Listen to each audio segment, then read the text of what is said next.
picture today. Great. So much of a to write mine too. I was thinking of the same thing.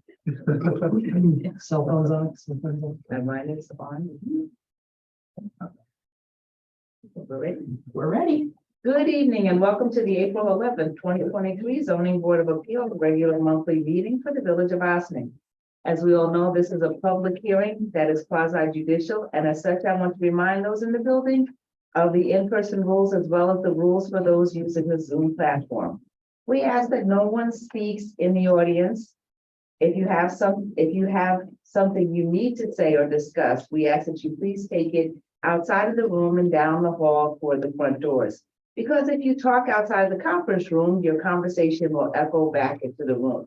When you come up before the board, we ask that you provide your name and address. Remember, you are addressing the board. You are not speaking to an applicant or their representative. Applicants and representatives, please remember you are addressing the board. We are using the hybrid format, and as such, the public will continue to have the opportunity to see and hear the meeting live through Zoom and provide comments during the appropriate time. In order to participate, please do the following. Members of the public attending online via the Zoom app may use the raise hand feature at the appropriate time. If you would like to make a comment, the feature is located at the bottom of the screen. Those attending via telephone can press *9. The meeting host will see that your hand is raised or that you have pressed *9 and will unmute those waiting one at a time so that you can speak. Comments can also be emailed during the public hearing to the Village Planning Department at plan@villageofossining.org. That's PLAN@villageofossining.org. The meeting will be recorded and a transcript of the meeting will be available at a later date. In order to keep the meeting orderly and ensure we get a clear recording, please follow these rules as well. When you are given access to speak, state your name and address. If you are speaking during the public hearing, please limit your comments to the matter which is the subject of the hearing. If any speaker is inappropriate, they will be immediately cut off and access removed. As we go forward, we thank everyone and welcome everyone on tonight. And right now, as our land use council is readying herself, we will have our roll call. Michael Spall, Present. Olga Montez, Present. Kyle Abarizik, Present. Brian Granoff, Present. and Chair Marlene Jeter. Present. Thank you. Also with us tonight is Maddie Zahach, our assistant village manager, Joseph Agostinelli, our building inspector, Linda Whitehead, our land use attorney, and Taryn. Okay. So we welcome everyone. And I know there's a lot on our agenda, so let's get started. Up first is the approval from the minutes for the February 14, 2023 meeting. If everyone has had a chance to look at those minutes, if there is no objection to approving those minutes, by unanimous consent, those minutes will be adopted. No objection, there's the minutes for the February 14th, 2023 meeting will be adopted. Thank you very much. New business of the board, and you can tell I'm going because we got a lot. New business of the board, ZBA 21-2021, 136 and 138, 140 Croton Avenue, AMAK Development LLC. Is there someone here to speak on this? I was so busy looking this way. Sorry. Yes, good evening, Madam Chair, members of the board. Diana Kolev of the firm of Del Bello, Donnell, Weingarten, Wise, and Whitaker. My firm was recently retained by McQuestion Development LLC and its related entities, 136 to 140 Croton Avenue LLC, in connection with this project, which is a proposed 3.5-story building containing 73 units of affordable housing, retail, flex, and community space, and 2 levels of covered parking. You will recall that in April of last year, the board granted a request for 4 area variances in connection with this development. And those variances were memorialized in a resolution September of last year. And so after the variances were granted, the planning board did also grant site plan approval. And the LLC that I just mentioned actually took ownership and title to that property. So what we're seeking tonight is an extension for 1 year on those variances. The construction has not been able to move forward on this particular project because Requested Development is still seeking financing from the state to be able to get the construction funds to move forward. So there have been no changes to the project. And we're here tonight if you have any questions, but our request is for an extension for an additional year pursuant to your code. So basically, it's a finance issue, is it? Right. Yeah, so we're trying to get the construction financing through HFA and HCR. But financing is so favorable right now. It's a process, but, So in this process, do we have to open a public hearing? Or um, can we just grant the extension? I Or, don't know that you usually do I don't. public hearings for this. I mean, it's not in the code. Yeah. Okay, so the request before the board is an extension for 1 year to grant an extension to the previously approved ZBA application, which was approved last year this time, so we'll be where they're asking for an approval. There are no changes to what was approved in prior. There are no changes to what they're asking. And I believe with that in mind, I think we can take a vote to see if this, we can approve this request. So moved to grant the request for Seconded. extension. Okay. So motion made and seconded. We can't do that. Roll call vote. Actually, you could. But you don't. Brian Granoff, Yes. Michael Spall, Yes. Kyle Aberrizic, Aye. Olga Montez. Aye. Marlene Cheatham. Aye, motion granted. Thank you. See you Thank you next very year. much. Any version, yes. Thank you. Sorry, I made you go first. Oh, no, it's okay. Yeah. This wasn't sure if I had a vote, but I guess I do. You do, because Because Bob's Bob is out. Got it. So you are a voting Okay, member. you're a Thanks for voting confirming. Next on our agenda is ZBA 27-2022, 12 Maple Place. Milton Ferrera.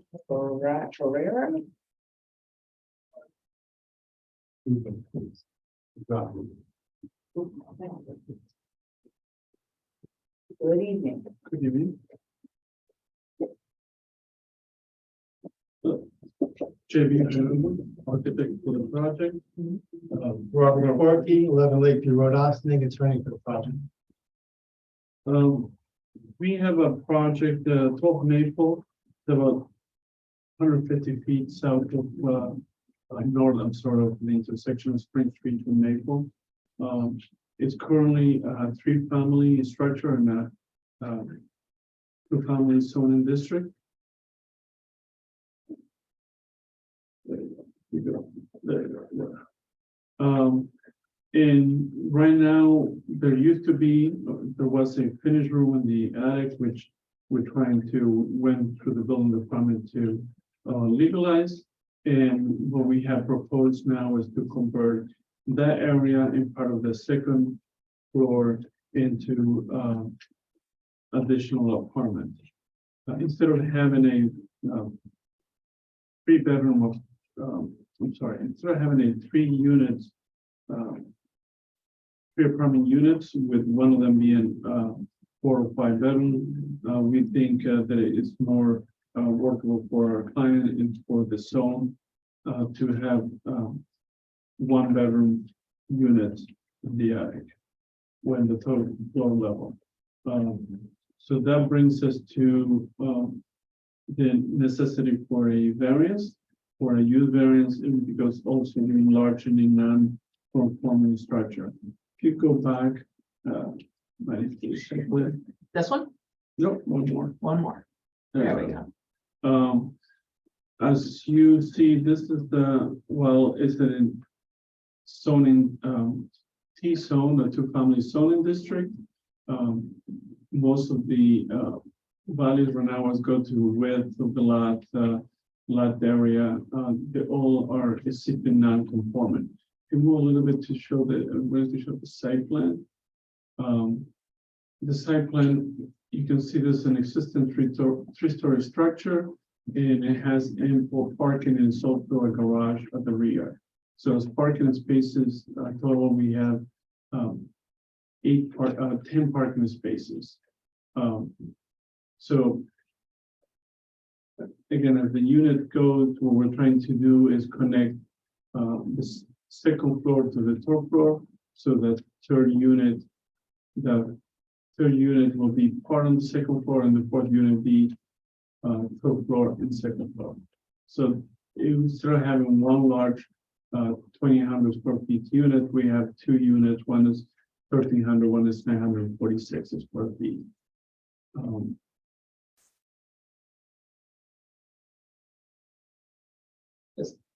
For the benefit of the board, just some history. As he said, it's in a two-family zone. In 1998, they were granted a use variance to convert the two-family to a three-family.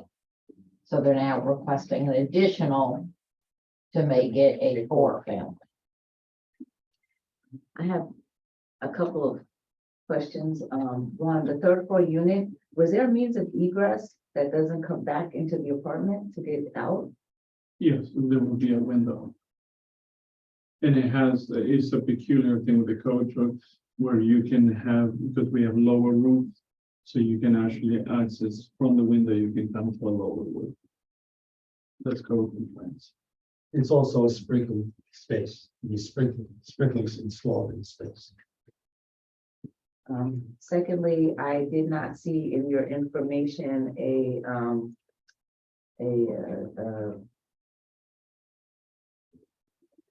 oh, it just went out of my- The financial. A financial, Yes, yes. there's a reference to it, There's a reference. but we never actually received it. One of your arguments was that the financials would show that there's a need for the fourth unit to make the property viable. So that's the reason why we're asking to see it. Can you finish? Yeah. You finish? I don't want to interrupt you. No, go ahead. So I guess sorry, No, go ahead. my main hesitation is use variances are notoriously difficult. If it was already previously approved for a third instead of two or three family instead of two family, fine, that's an easy thing to understand, but why a fourth family? And what would the square footage of the resulting units be if it was four family It's 946 square feet. for all of the units? Oh, no, for all the units about 4,800 square feet. The square footage of the building is not changing. No, I'm saying how much square footage per unit?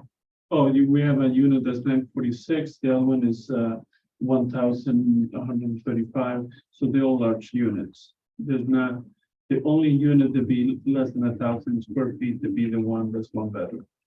And maybe I missed it because you're proposing four families, so I'm looking for a plan, square footage for each of the four units. So we have two of them that I saw. Okay, so we will, again, as we provide the hardship, we will provide the information as well. On that, just on that point, two of the units remain the same. Yeah. All right, the two of the units there remain the same. It's the third unit that's being changed. And split in half. Well, not exactly split in half. There's additional space on the premises. That's something unique about the building on 12 Maple. It's larger than most of the other surrounding buildings. Excuse me. So the square footage of the building and the lot size is greater than the neighboring properties. So they're able to take the third floor and either make it, I think that would be under code, would be code compliant, a 5-bedroom apartment, which is a question, but relating to finances and other issues I think I can address briefly, and or take that space and make it a 3 and a 2 or a 3 and a 1. if we keep the same number of units that they have now, No, the third apartment the is being third apartment divided. will be a 5-bedroom. It's five, but that would be changed into a 5-bedroom apartment. So what we're asking to do instead of the 5 is to have 4 units, 2 stay the same, and a large 5-bedroom unit that's being renovated would be a 3 and a 2. So do you, sorry, Marlon, Go ahead. no, you, No, because And- and, we're probably gonna ask the same question. Title II.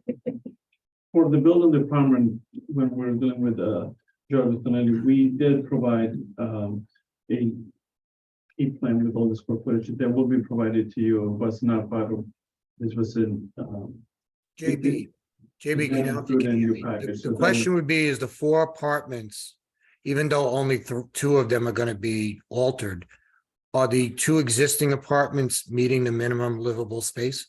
Yes, So all 4 would meet the minimum 800 square feet?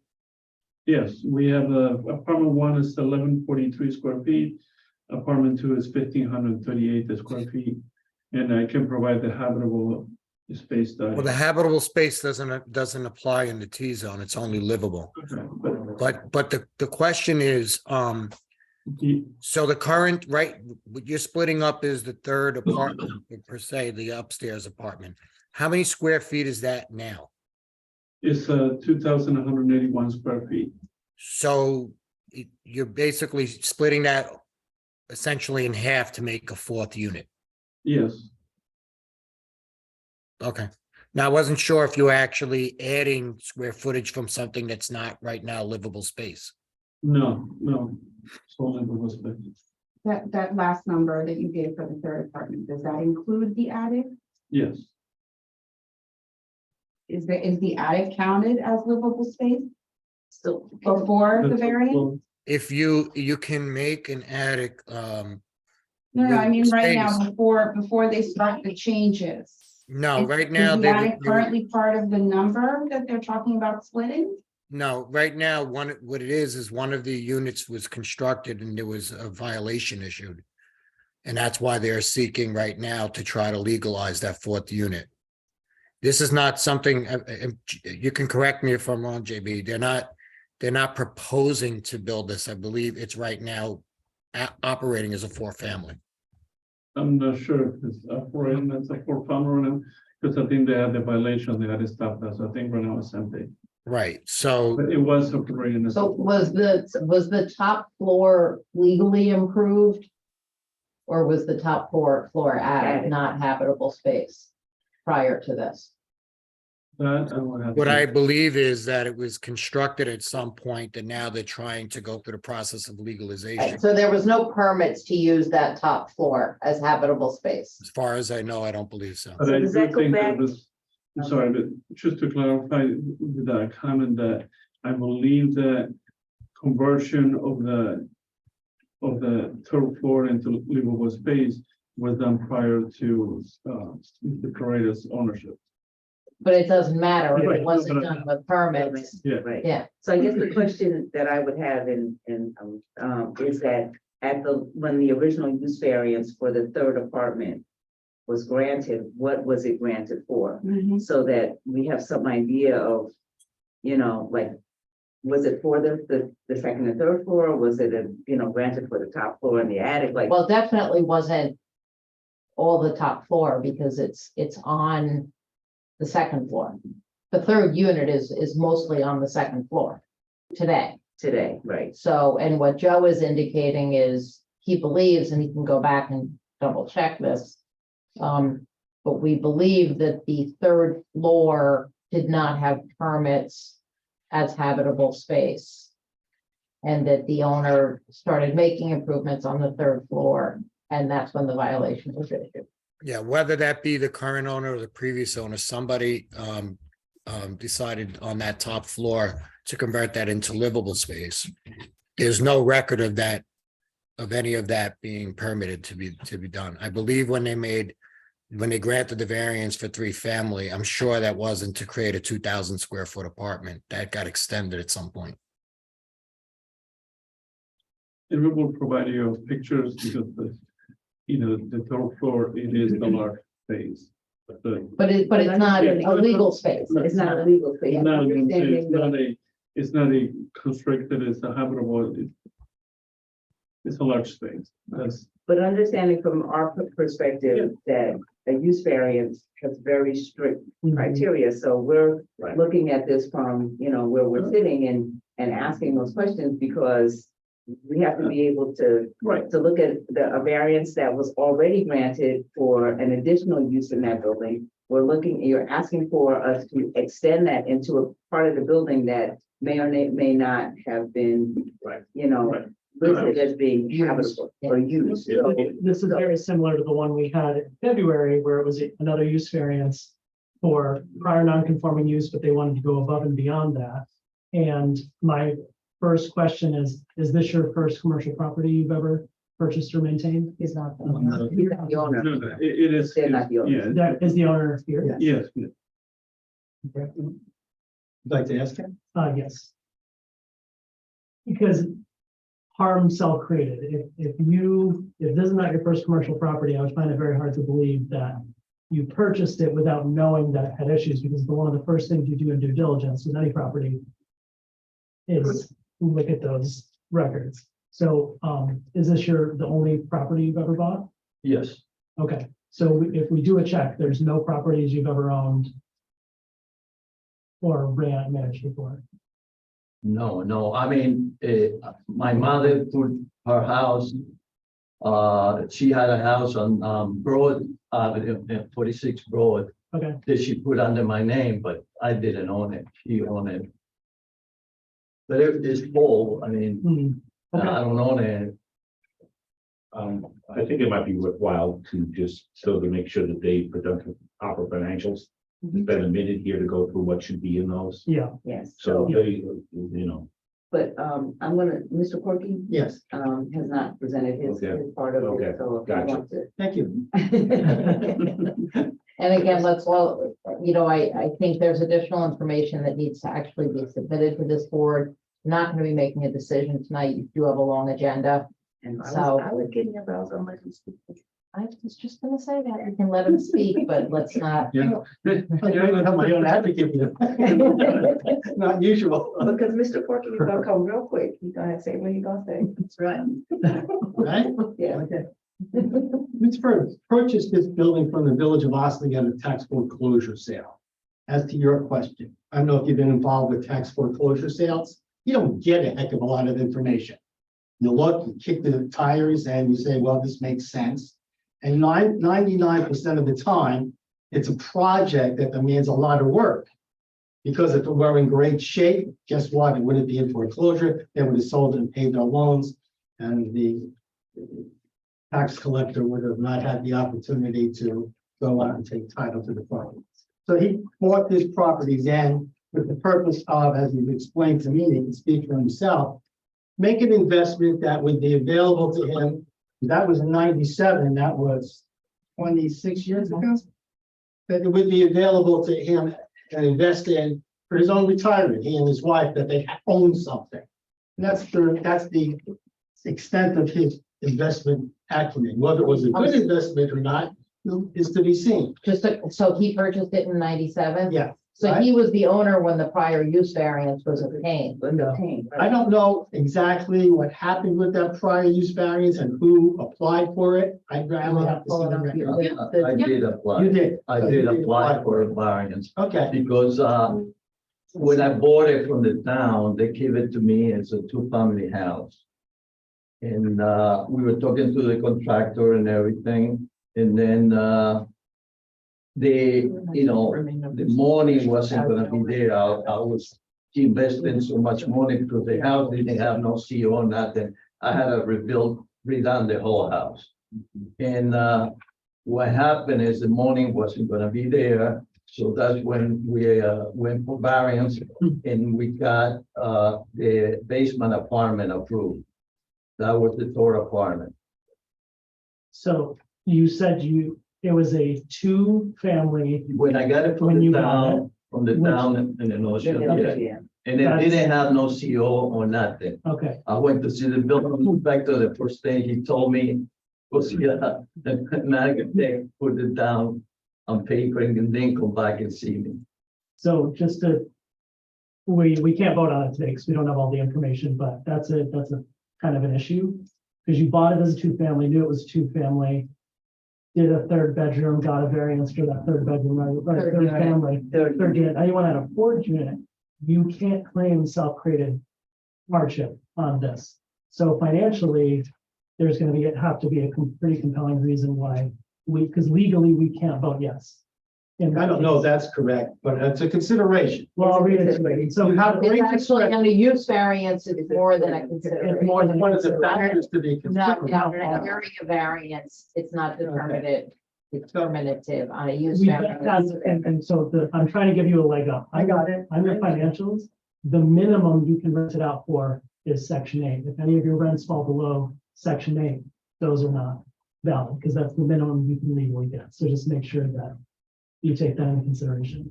Okay, Okay, so some of the things that I think are unique about the property, number one, the size. It's a little bit larger than the other buildings. There are 10 parking spaces on the site. It's totally different from most properties around, so they can be accommodated. It is a two-family zone. However, what's across the street? Maple housing. Definitely not a two-family. So it's not something that's going to change the characteristics of that neighborhood. What's different now? I feel like I'm gonna save it. What's different on this day than 1997? There's a housing crisis in our communities. And this is one way that the village could address the housing need by providing a housing for another family at no cost to the village. It might even be a benefit because your taxes will go up. Then you should be speaking to the village board to rezone it. This board can only grant a use variance, Right. and there are very specific criteria under the law. I understand, but you're asking me again, what my analysis of it was and considerations to be done. Some of the issues as to financials with the building or any building's purchase and whether or not you pause the issue yourself or not. If you bought a building for $200,000 and you rented it in 1980 and you had market rate today, you would get a certain amount of money to make you a lot.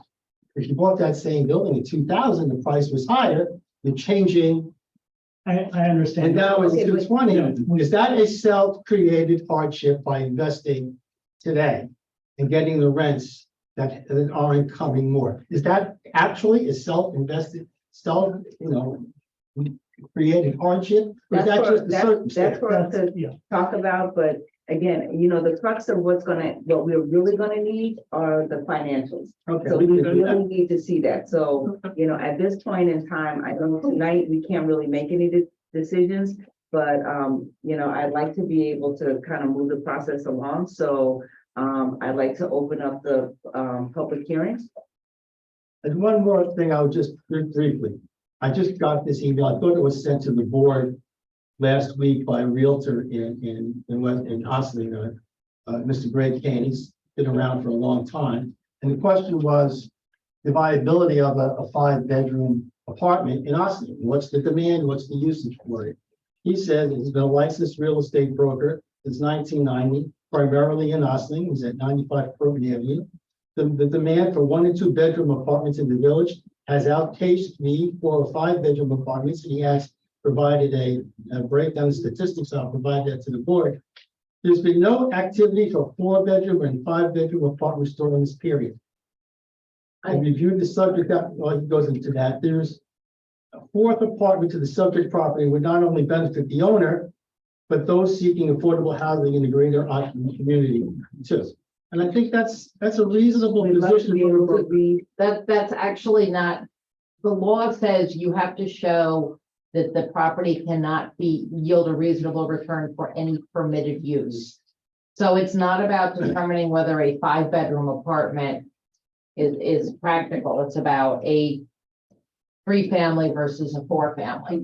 I understand that totally. The question, the key word in that is reasonable return. And the example I was saying, if you bought it in 1980, 2000 or 220, you get the same return because the rents will be the same. But would it be reasonable? Which one is reasonable? It's Well, it will fine. be Well, reasonable read the when you case show law, us. there's a lot of case law. I have, and that's the But question. for, that's for fine. our purposes, what will determine if it's reasonable is you giving us the financial. Absolutely. Thank Okay, you. thank you. Thank you for your time.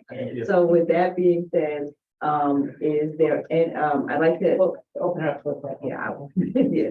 If there's, and, can I have a motion to open up the public hearing? That's what Motion to open. Second. If there's no objection to opening the public hearing is now open. Is there anyone from the audience or on Zoom that is looking to speak to this project? This application? Have any hands? Seeing none, hearing none, may I have a motion to close the public hearing? So moved, Kyle. Are we No, closing it or I mean, adjourning, sorry, Adjourn. to adjourn the public hearing. adjournment? So moved. Kyle. Second, Brian. There you go. Nicely done. Nicely done. If there's no objection to adjourning the public hearing on this matter will be adjourned, and we will ask that the information that the zoning board needs will be given before our next meeting, and we will put you on for our May 9th meeting. Thank you very much. Thank you. Good night. So this, may I have a motion to adjourn this application? So moved, Kyle. Seconded, open. Okay, if there's no objection, this application is adjourned until the May meeting.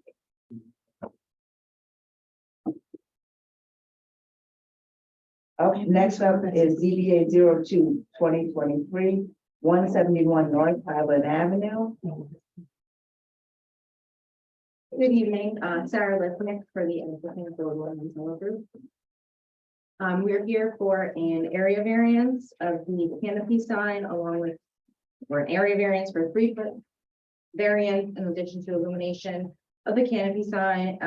We're also proposing 1 handicap parking stall in addition with this. As you know, for an area variance, there's 5 items for you to consider, and I'm happy to go through it if you'd like me to. I'm sure you've heard it plenty of times. Would you like me to go through it? No, okay. I think the I know you're- benefit of the yeah. community, especially if someone wants to talk, you just tell us what's happening. The project, we have all the information. Okay, so But I don't see the handicap spot. on in the their first proposal. page, the site plan, I believe it's There Right it there. is. Right on the side of the building. Here, right there, right Yeah. there.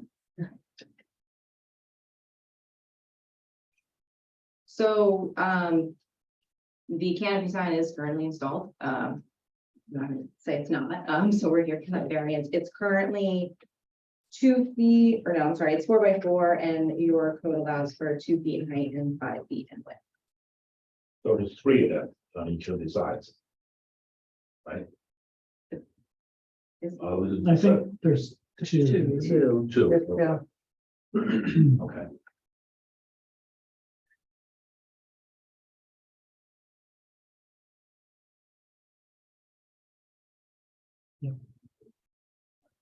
I think they just flipped it to the side to show. Okay, gotcha. Yeah. Yeah. So the canopy is one variance, right? This is just 2 different views of it, and Yes. then this is the pump sign, it's the second. Yes. Right. Thank you. So, like I said, it's there, we're really here for the illumination and the legalization of these two signs. We feel that, 1, Shell branding requires that the size and the illumination, also allows customers to see it from afar, slows down traffic.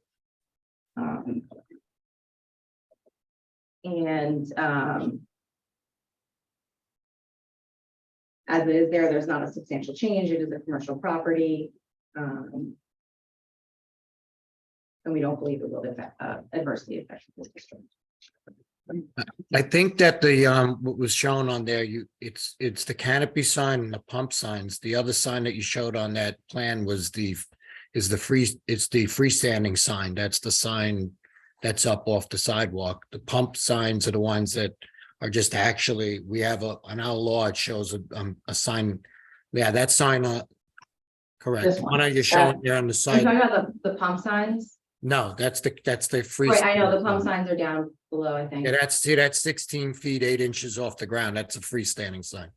So that, That's not That the one sign, doesn't need a that's not the variance? one that's got an issue. The ones, Oh, that's- actually, okay. the canopy signs and the signs that are over the gas pumps. I don't think we have a picture. We don't have we an do. answer, and that's not on their application, that's why I'm confused. Right. Well, so we got the determination letter after we had submitted it, so the admittedly, pictures, it wasn't. they have photos. It's the canopy signs, is, Yeah. I believe, or, no, I'm sorry, not the canopy signs, the pump signs are shown underneath the canopy. Hang on.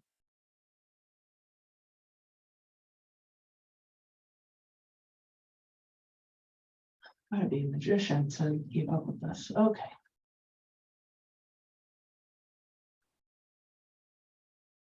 What am I looking for here? So that, Yeah, you see in that picture right there, you see the signage that's above the actual gas pumps. Our code has regulations to the size of those signs and the signs on this canopy. You know, although we have, maximum square footage of them. I mean, in a lot of these cases on the gas stations, the logo is the logo. This is Shell's logo, other than asking them to make a specific logo to accommodate the size of our code. Often these gasoline station signs have issues with canopies and gas pump signs because our code is very restrictive on the size. Joe, what is the requirement for the pump signs? I believe, I don't have it in front of me, but I believe it's something like, I think it's something like 4 square feet or something. I can look it up if you give me a minute. So are you applying to make changes or is everything staying the way it is? You're just looking to legalize it? they're just listening to me. Okay. Right. And these are all illuminated from within the sign itself, not from a spotlight. Shining. Yeah, correct, yeah. Okay, gotcha.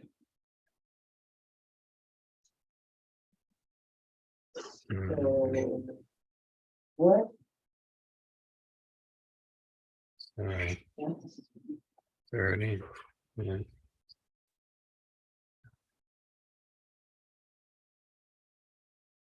We're talking about the gas station brand, I think probably has, I don't know when it was done. Flag. I'm looking to. Canopy, it's. September 2022. Each Facebook canopy should be- So the canopy sign says for gas stations is not to be more than 2 feet in height by 5 feet in width. Not be can't be internally illuminated. The maximum size of signage on gas pumps shall be 4 square feet in area on each side of each pump. I don't recall on this one, what was the proposed size of 2.2. pump signs? 4 by 4. Oh, no.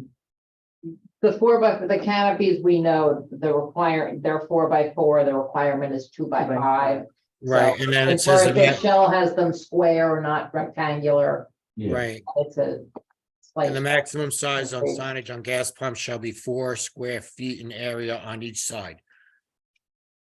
So if you're saying I don't know what you're saying that they are 2 by 4, 4 by 4, whatever it is, it's got to be no more than 4 square 4 feet. square feet. So on our plan, we have the pump topper price sign as 2.28 square feet. So that's. I think Am I? that's for the price sign. Oh, yeah, price sign, okay. We're referring to the The piece top, there right at the at the top. top. Yeah. The piece right above the price sign. Because, yeah, we see the It's here. 2.26 square feet for the, Yeah, so the Yes. engineer doesn't look like they. Yeah. did that. Existing non-illuminated pump topper price sign. What's the? Pardon. So then your only proposal is for the canopy sign. Yeah, I realized that they didn't put the Yeah, the The piece measurements above for the top. pricing. sign. You're referring to where the actual Shell logo is on the top left corner. Yeah. And that's 4x4, right? No, that's 4 square feet total with that's permitted. And it's 16 square feet for that top sign. Right, and it's supposed to be no more than 2 in height, 2 by and 10. 5 in width. Yeah. So the height is the problem there. The height is the problem then. Yeah, Whoever said being too tall was a problem. So can we discuss the factors and vote on the ones we have? And there can be a referral for the other one in the future, or? well, they're all existing, so So it's I don't there. think putting it over to So do I it think all we just need together. to have the really actual matters. numbers of what. Yeah, could you get us the, I can try to get it now, but I don't know if I'm gonna be able to get it now. no, I think we're gonna need it, so you know what we're looking for, right? Yeah, the top, This- yeah, I know what you're looking for, yeah. So you need those numbers. We need to know the size of that, if it's less than 4 square feet, then it's fine.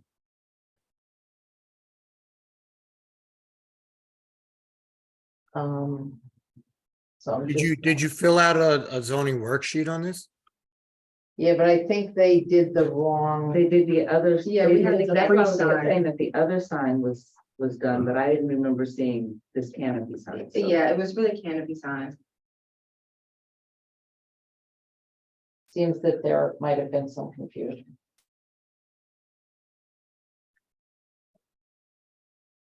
Yeah, that says the canopy sign. Right. 2x5, they're 4x4. The canopy signs, we know, that's the issue is the signage on the pumps. Which can be, no more than 4 square feet. Which it may not be, just looking at the, I'm right, it doesn't seem to be. if but- you looked at that plan. It looks like it's, maybe like 3 by 1 or 3.5 by 1 or.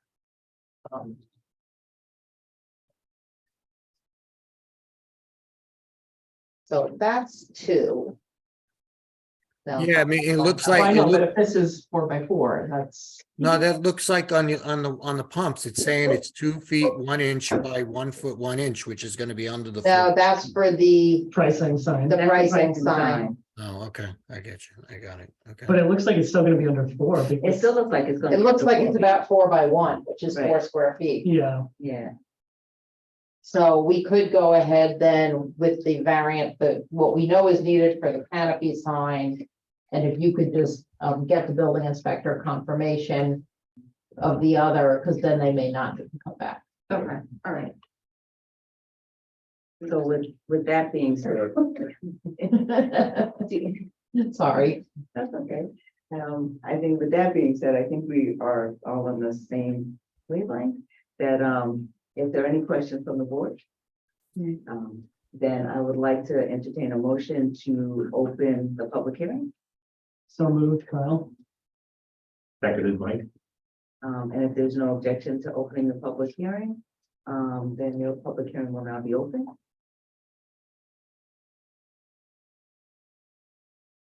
Anybody for sure? Any- Is there anyone here to speak on this petition? If there's no one here to speak on this application, either online or in person, then may I have a motion to close the public hearing? Motion to close, Olga? Seconded, Mike. And if there's no objection to closing the public hearing is now closed. Let us move forward with our use variance area. Don't make it harder on you.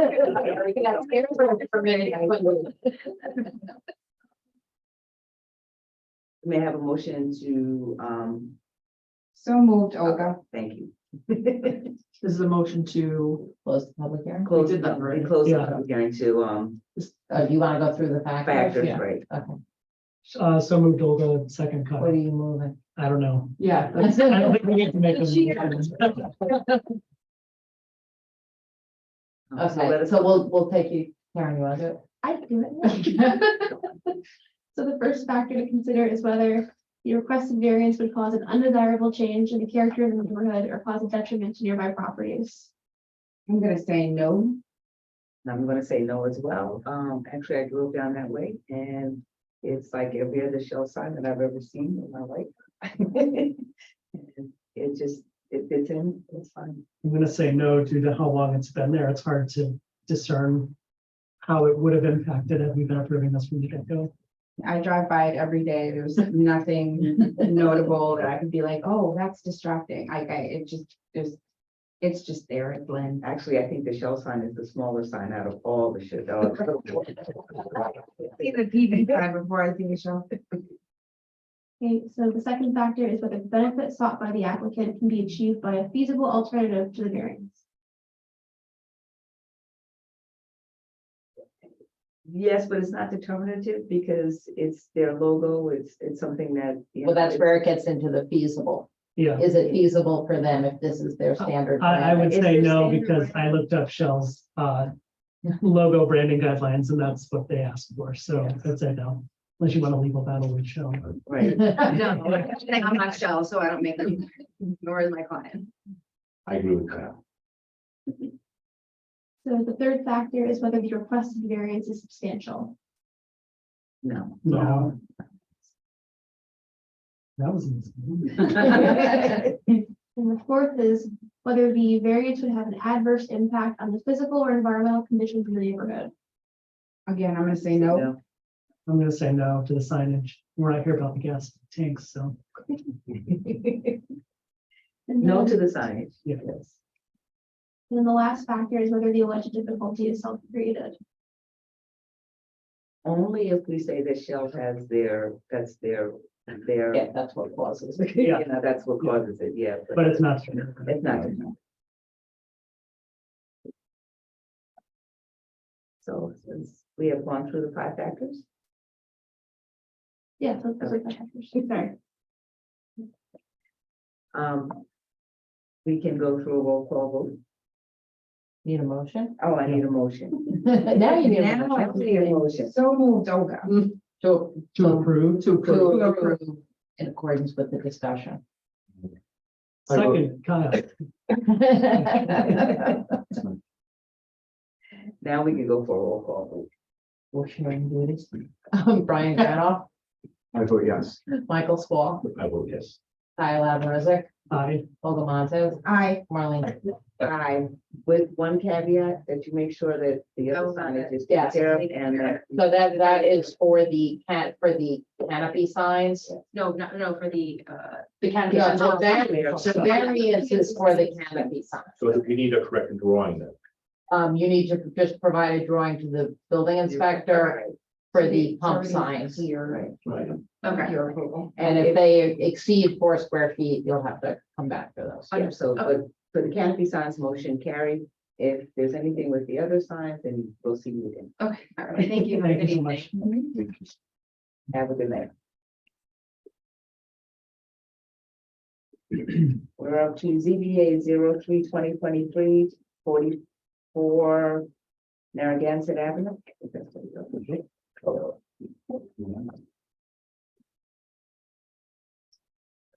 I know. Good evening, everyone. Evening. My name is Miguel Suarez. I'm one of the homeowners for 44 Narragansett. We're looking for your super cool renderings. Oh. Yeah, they're in there. So is the front yard setback the only variance that's needed? Now there, the side yard.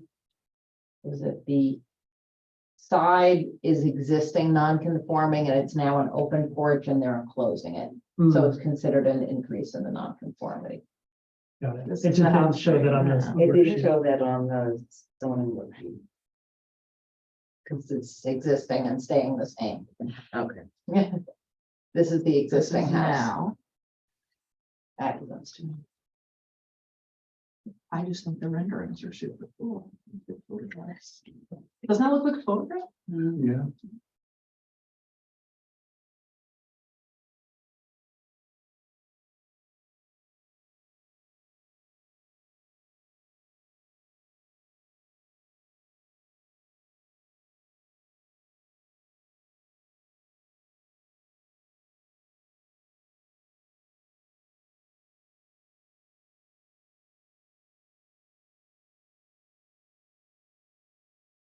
Yeah, so this is my first time here. I'm sorry. You're waiting for me to talk. What would you like me to tell you? What are you doing? What you're doing and why. We're closing the front of the porch off to make it, to increase the living space, also because my bedroom, the master bedroom, partially hangs over the front porch. And as you can imagine, in the wintertime, it is not the warmest.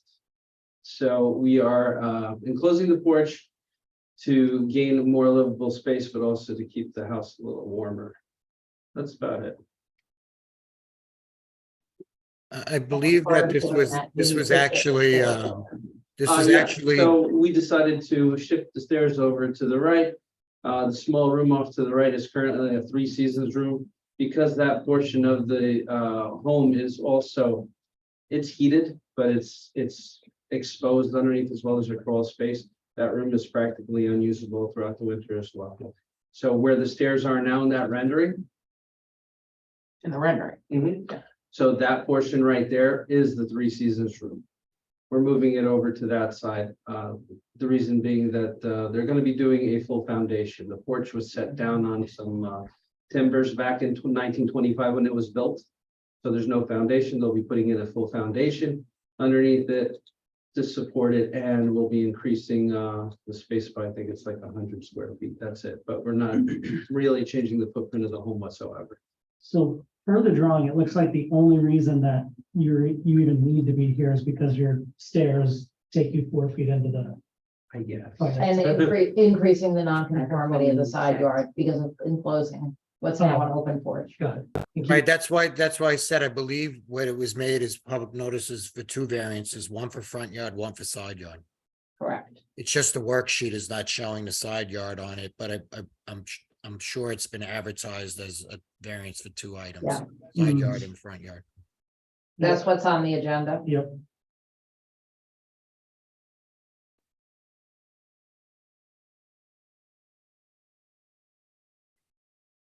So the side yard setback is how much? It's a very small non-conformity. It said 4 feet. No, that was the. This front yard. Oh, the Front side yard. yard. The side, no, go. It's a no change, but it's. Yeah, 7.68 where 8 is required. Hmm.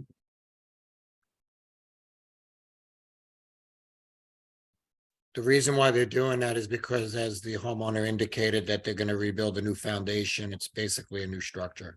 Especially in the structure.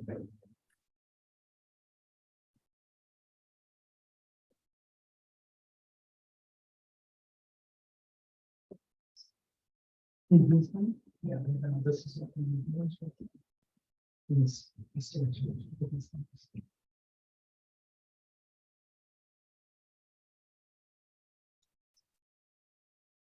Yes.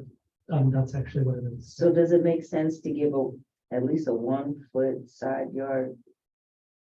Well, they've only asked for that point, whatever. You know, basically just the same as 0.32. the existing, yeah. 0.32. It's lining up with the side of the existing house. They're not going out any further. It's just gonna be in the thing. You have to consider the variance based on the numbers being indicated as proposed, because you have to do the minimum variance request. Right, so the side yard is the existing 0.32 feet. So so the one side yard is, is 0.32 and the front yard is 4 feet. Right. Thank you.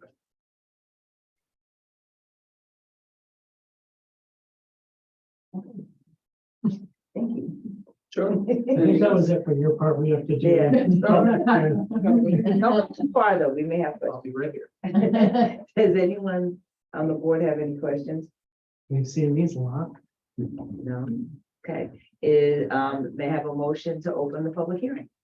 Motion to open, Olga? May I have a second? Second, Brian. Trying to get their names on the minutes. If there's no objection to opening the public hearing, the public hearing is now open. Public hearing is now open. Is there anyone here to speak on this application? And we have no hands. Okay. Oh, Oh, one wait, I hand. see a hand. Gail, I am moving you over. When you come over, if you could unmute and turn on your camera, please.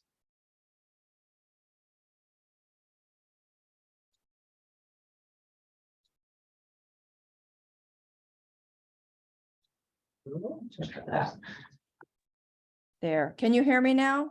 Yes. Yeah. Okay, I'm sorry, I lost the audio momentarily. Did you move to the next application? Or are you still on the Narragansett? We are still on the Narragansett. Okay, I'm sorry, I jumped the gun then. I think I'm next and I was afraid I would not be recognized. So I don't have anything to say about Narragansett. Sorry, I'll get you on the next one. Okay, thank you. Mhm. Okay, since there is no one in the building or on Zoom to discuss this application, we have a motion to adjourn, to close the public hearing. So moved, Kyle. Second, Brian. If there's no objection, the public hearing is now closed. Can we go through the area variance? Absolutely. Can we do, are we doing the 5 factors for both together or? Yes. Okay, great. Yes, both together. So the first factor is whether the granting of the variances would cause an undesirable change in the character of the neighborhood or cause a detriment to nearby properties.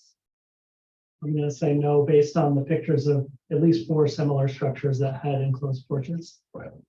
I took a look at a picture of the structure this morning and I think it would enhance the area. Agreed. Agreed.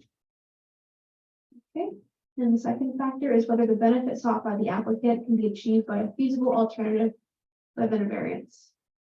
I'm gonna say no. No, I think it actually enhances the use of the structure itself, the house itself.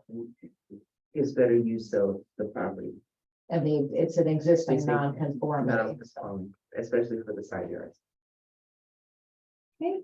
And the third factor is whether the requested variance is substantial. No. No. We're gonna take that 0.32. And the fourth factor is whether the variance would have an adverse impact on the physical or environmental conditions in the neighborhood. Again, I'm gonna say no. I'm gonna say no also. I agree. This is an upgrade, a move in the right direction. Agreed. And the fifth and final factor is whether the alleged difficulty was self-created. I'm gonna have to say yes, but not determinative. Well, it really arises from where the existing house is on the lot. Well, I'll say this, it is a no for the side yard and a yes for the front yard. Because the stairs, So just recognize that the existing stairs. are don't come out already- that far. They don't come out as far, but they also approach and you have to be able to get up to the front door. Right. So I would say that. It's not determinative because Right. hardship or difficulty self-created is not one of the major things in there. But I believe that in a 1929. 25-year-old, house that they built, they used the property to the best of its ability and they are making it, they're trying to make it a little better. And yes, they are encroaching a little further onto the front yard, but So were so many others. yes. So yes, it's a little bit of your hardship, but not determined. Agreed. Those are the 5 factors. So may I have a motion to approve this application after going through the 5 factors? And Motion to approve over. Second, Brian. may I have a roll call vote? I'm gonna do this one for you. Okay. Brian Grano, Aye. Michael Spall. Aye. Kyle Everizzik, Aye. Olga Montes. Aye. Chair Marlene Cheatham. Aye. Thank you, happy building. Thank you, folks. Have a good night. That's the one. I think we fell asleep on it.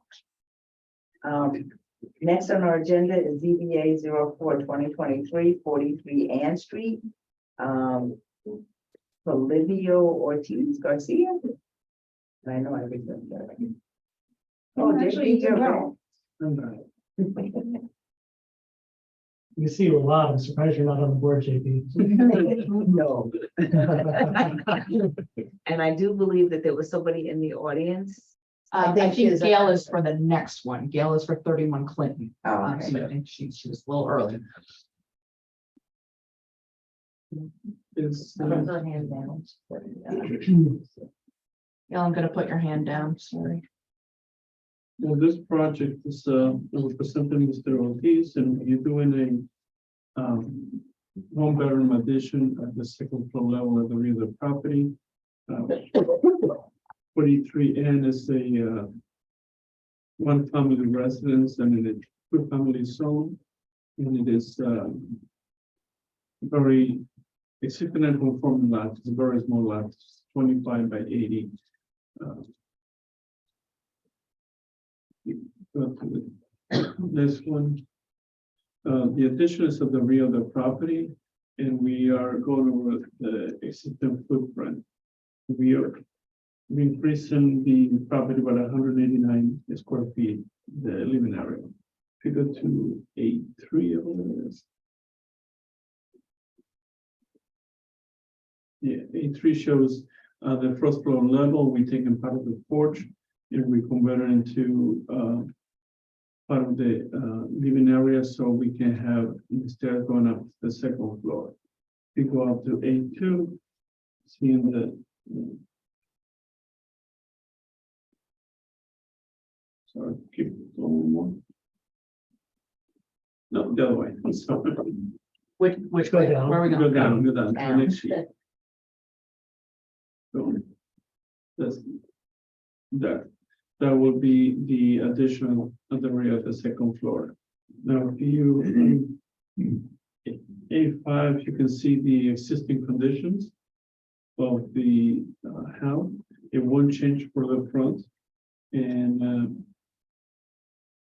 that is the side view. Then in the next page, you can see what we are proposing.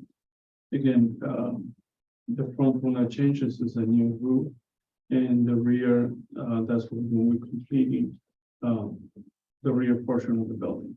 So again, being the size of the lot, we don't comply with side yard or combined side yards, but we're not encroaching any further into the side yard. And again, given that these lots are really small, it's non-conforming. What we're proposing is that the rear of the property is not changing the street view. I think we have pictures on the next page again. I mean, the first picture is our property, the rest of the neighborhood. None of that is changing with the proposed work that we're doing. There's no alternate way to be able to do this. That's a picture of the rear of the property. And that can, as you can tell, what we're proposing is improvement and what is there into the neighborhood. It's a single family home. Single family. In the two family district. Yeah. Yeah. Well, we usually have the opposite problem. Yeah. I actually think for once, this is a good example of, you know, the house is small. You couldn't possibly make it conform to the code because all those small lots are what they are, but you brought a 2.5 story that we recently approved.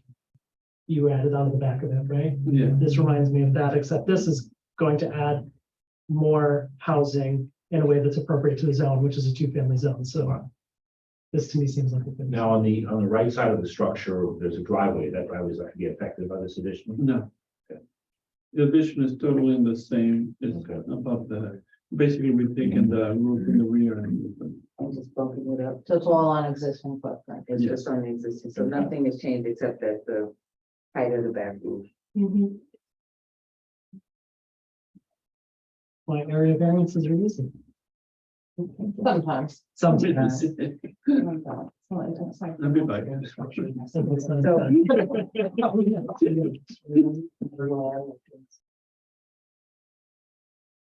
So actually, the livable floor area will go from 800 square feet to 1,100. 1,100 square. So 20% increase, but that's not, it's not part of variance. And the actual height of the building will not change. No, Okay, so we're looking at both side yards, and it's 11.43 feet. yes, that's what we are requesting. Okay, but that's the And I'm On the assuming property. that's how it was before, but it's just triggered. Yes. It's the same as the existing, again, it's an expansion because you're adding on this. Yep.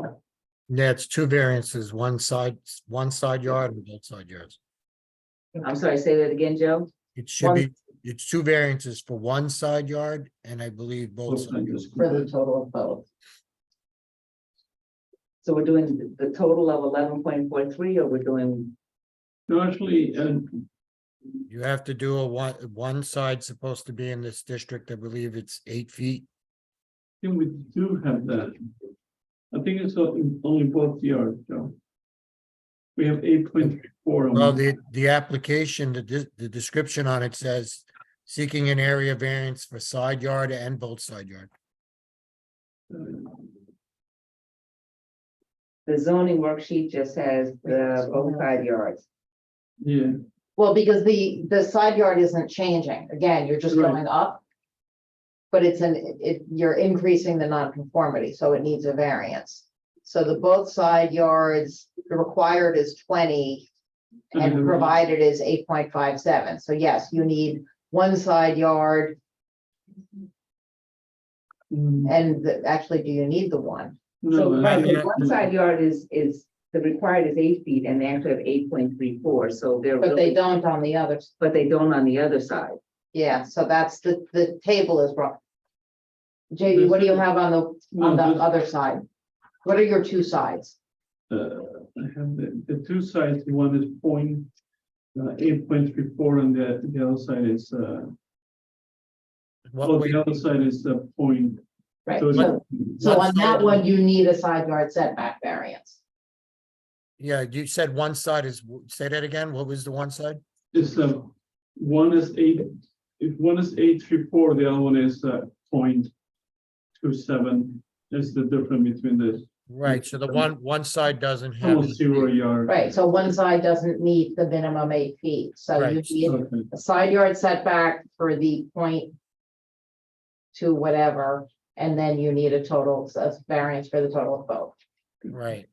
So that's why it's advertised as two variances, one for Right. one side yard and one for both side yards.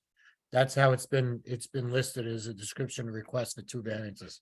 Right, Okay. So the other variance is 7 point.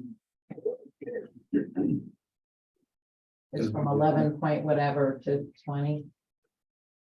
No, you're talking about the one that only has like 0.2. Yes, Yeah, that's, I don't see measurements on the survey for that, so. it is, Well, you can do it by addition, because you have your total both is, Well, you have to have 8 feet. What do you have, JB, on that side? it's less than, can you go back to either the. Right, it's 0.2. I need the- it's, he said 0.23. So if 0.23. it's, So one you- side is 8.34 and the total of both sides is 8.57, then the other side Ah, is 0.23. Ah. So you need a That's why one we have side a- variance for 7.77. A lawyer who can do math. yes, exactly. 7.77, right? And then the both side Right. yards is 11.43. Okay, Right. You have the summary, it should say in one corner. Yeah, I mean, yeah. Doesn't matter if it's just one corner, that's, Yes. you know, so we're looking for one side yard of 7.77 and a combined side yard of 11.43. Yes.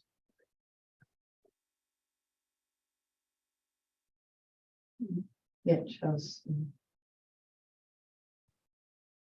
Yeah, Oh, the- yeah, because see, it says all the way corner down. house west 0.23. That's the closest point. It's like this going, but right in the corner, it should say that. It says 0.23. corner house That's west what's- 0.23. Yes, there. That's it. That's the closest point.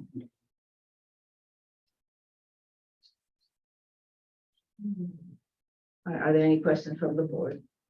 If there are no questions from the board, may I entertain a motion to open the public hearing?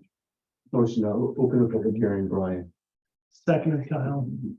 If there's no objections, to opening the public hearing is now open. And Juicy in here jumping in the room. But we can get there. Is there anyone here to speak on this application? Hi, good evening.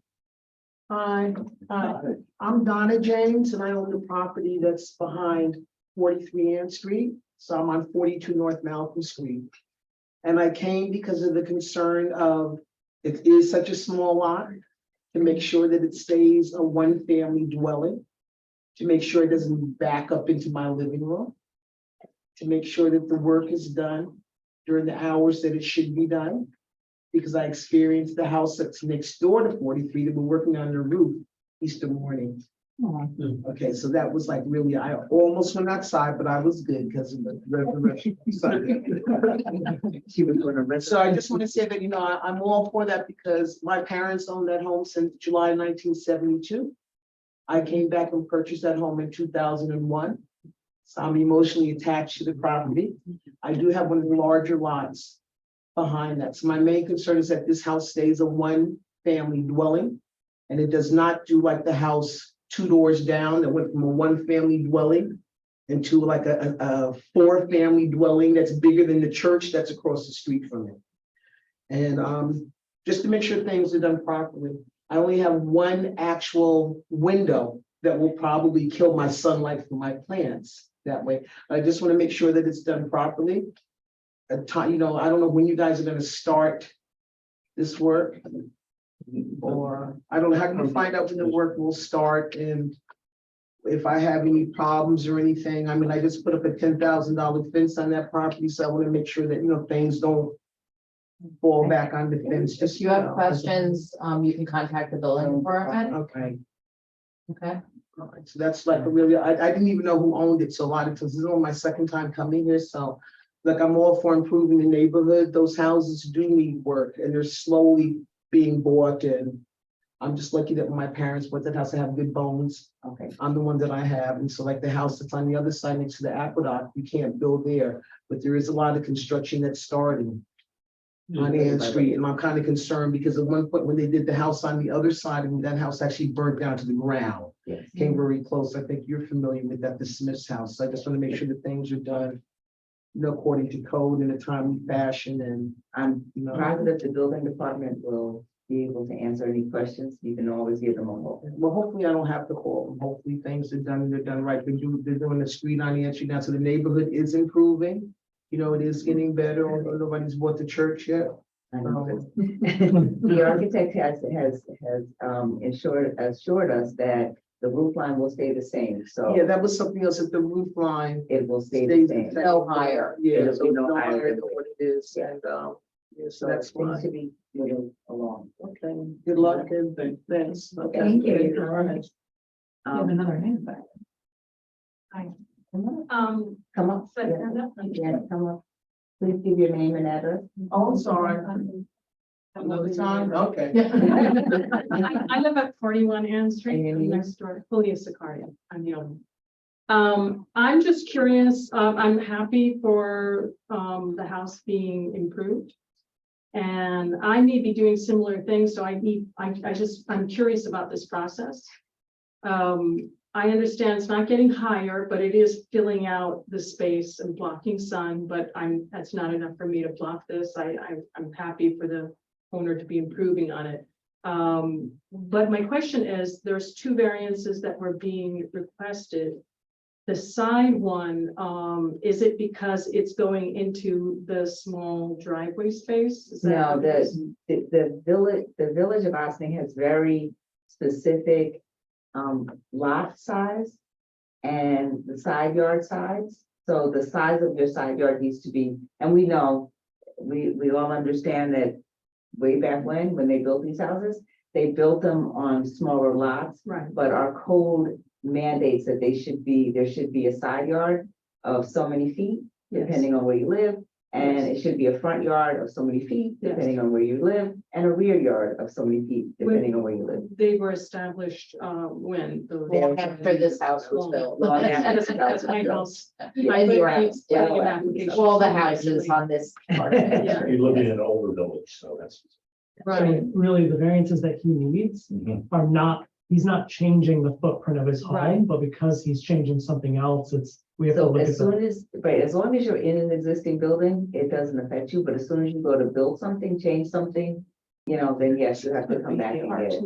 But he's not changing the perimeter. But he's doing the building. Yeah. Right, it's not coming any closer to the side property line, it's just going up. Yeah, So it's still considered that he needs a variance because it's sort of putting more building within that setback. Right. So that's why it needs to come to this board. okay. And because it's not going higher, you don't think of the roof line as changing, even though it is jutting out. I By think the another- point on the roof line was that the house itself is not gonna be higher than it currently is. Yeah, and that's more of sort of an impact type of issue. It's not a zoning issue. Right, and so, this is considered a use. Area. Okay, That's the dimensions. right, One of the factors we'll look at is whether or not it produces an undesirable change to the right, neighborhood. right. Now, if he was building a 6-story structure, that would be a different situation. but it's not. We would. But yeah, I'm, as December. the other owner said, I'm just all for it, as long as. And I everything's can done up to assure code you, and- and I'm gonna give you this heads up, I know you have questions, but our building department, planning department, which building, which? department? Either, Okay, one of them. we're all here. Would absolutely be able to sit down and walk you through the process Right, and answer all of your questions, because I know that there's a lot, but if you tell them what you're looking at. Yeah. Everything goes through them and then they. refer And then they it bring it to to us anyway, so. okay, well, good luck to your project, you're not the owner, you're the architect, and the owner. Okay, okay, thank you. Yes, Joe, I just gave you some more work, I'm sorry. You're hired. Is there anyone in the audience to speak, on Zoom to speak on this? Let's see, it's not Mr. Rio. And then he put his hand down. Was Gail the one that had her hand up before? But I think she's on for She's the the next. applicant on the next. Next problem. I think you have a hand up. Did Bob have It's down to, I don't know what everybody's doing. Right, I'm gonna make Bob a pen in the meanwhile. You just hover and just click allow to talk. They've changed it. Oh, No, really? yeah, just click the blue button. There you go. Oh, there it Hi, is. Bob, did you have a question or something to say on this? Okay, maybe not. Hello? He's still. You're on mute, Bob. Oh, No. Oh, there he is. Okay. Hello. Oh. I'm here. Ooh.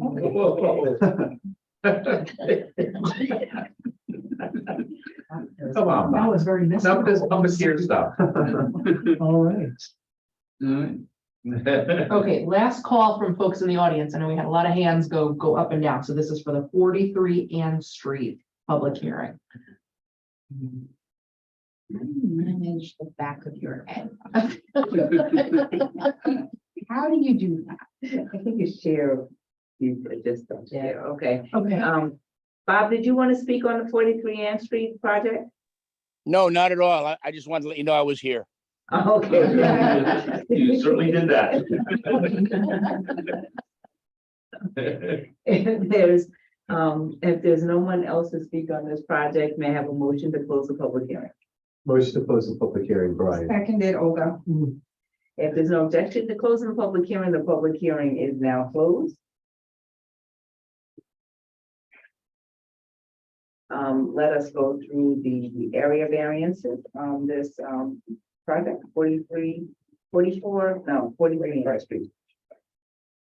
All right, so the first of the 5 factors is whether the granting of the requested variances would produce an undesirable change in the character of the neighborhood or cause a detriment to nearby properties. I'm going to say no, even though there's a tiny yes, because there are several structures on that street that have done similar.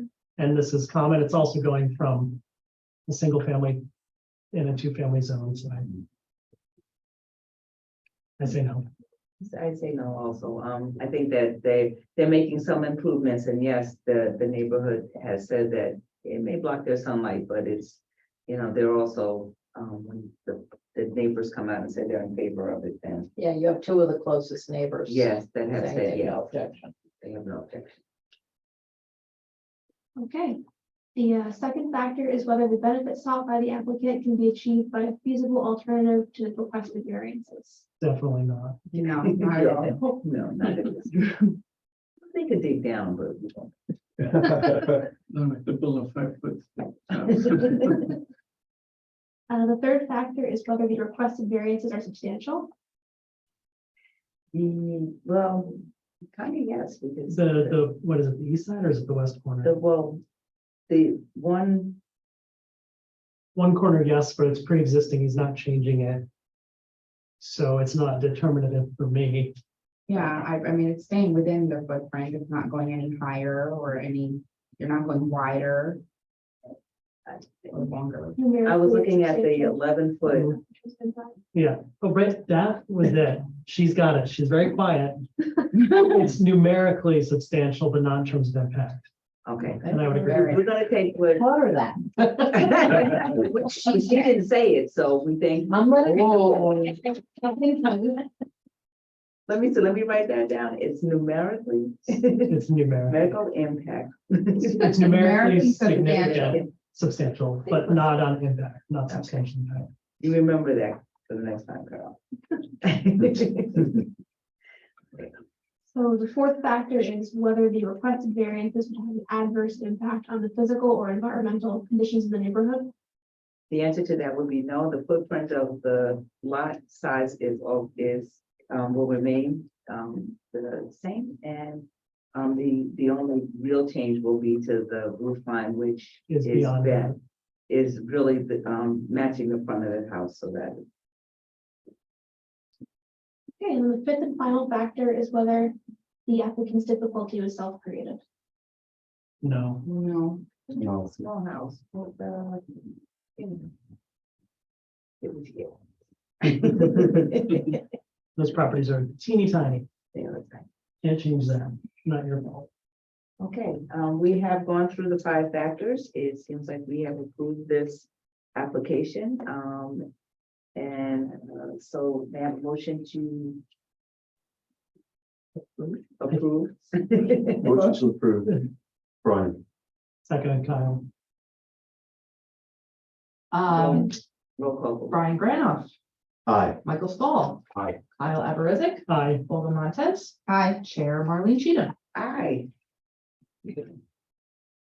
Are All you? right, well, you got one win. Yeah, no, 2 more. You got Yeah, one we win. cannot tell. Monopoly. All right, I am moving Gail and Claudia. So we are up to ZBA 05-2023, 31 Clinton Avenue. Equity Trust Company.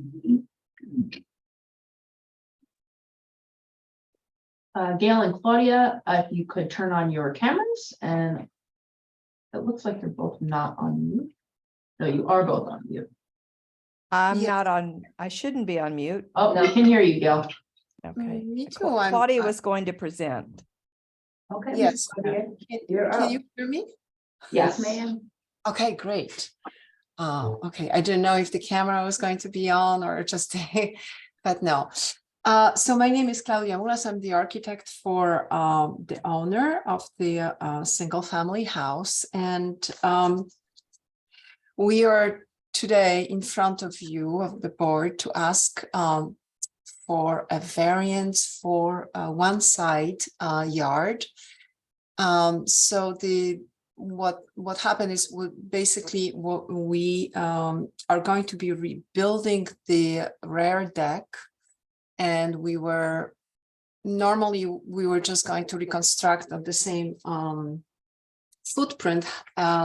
So we were not really referred to the zoning board or anything in the beginning, but then we decided to make it to change the side, completely rebuild it, and also add a roof. So the Board of Architectural Review referred us, and the building department referred us to the zoning and to ask for a variance, because as you can see from the from the survey and our site plan, the property line just basically goes through the building. So even though the side yard are not, you know, not that bad, we still cannot make it in order to even if we pushed it a little bit to the other side, to the west side. So we are still short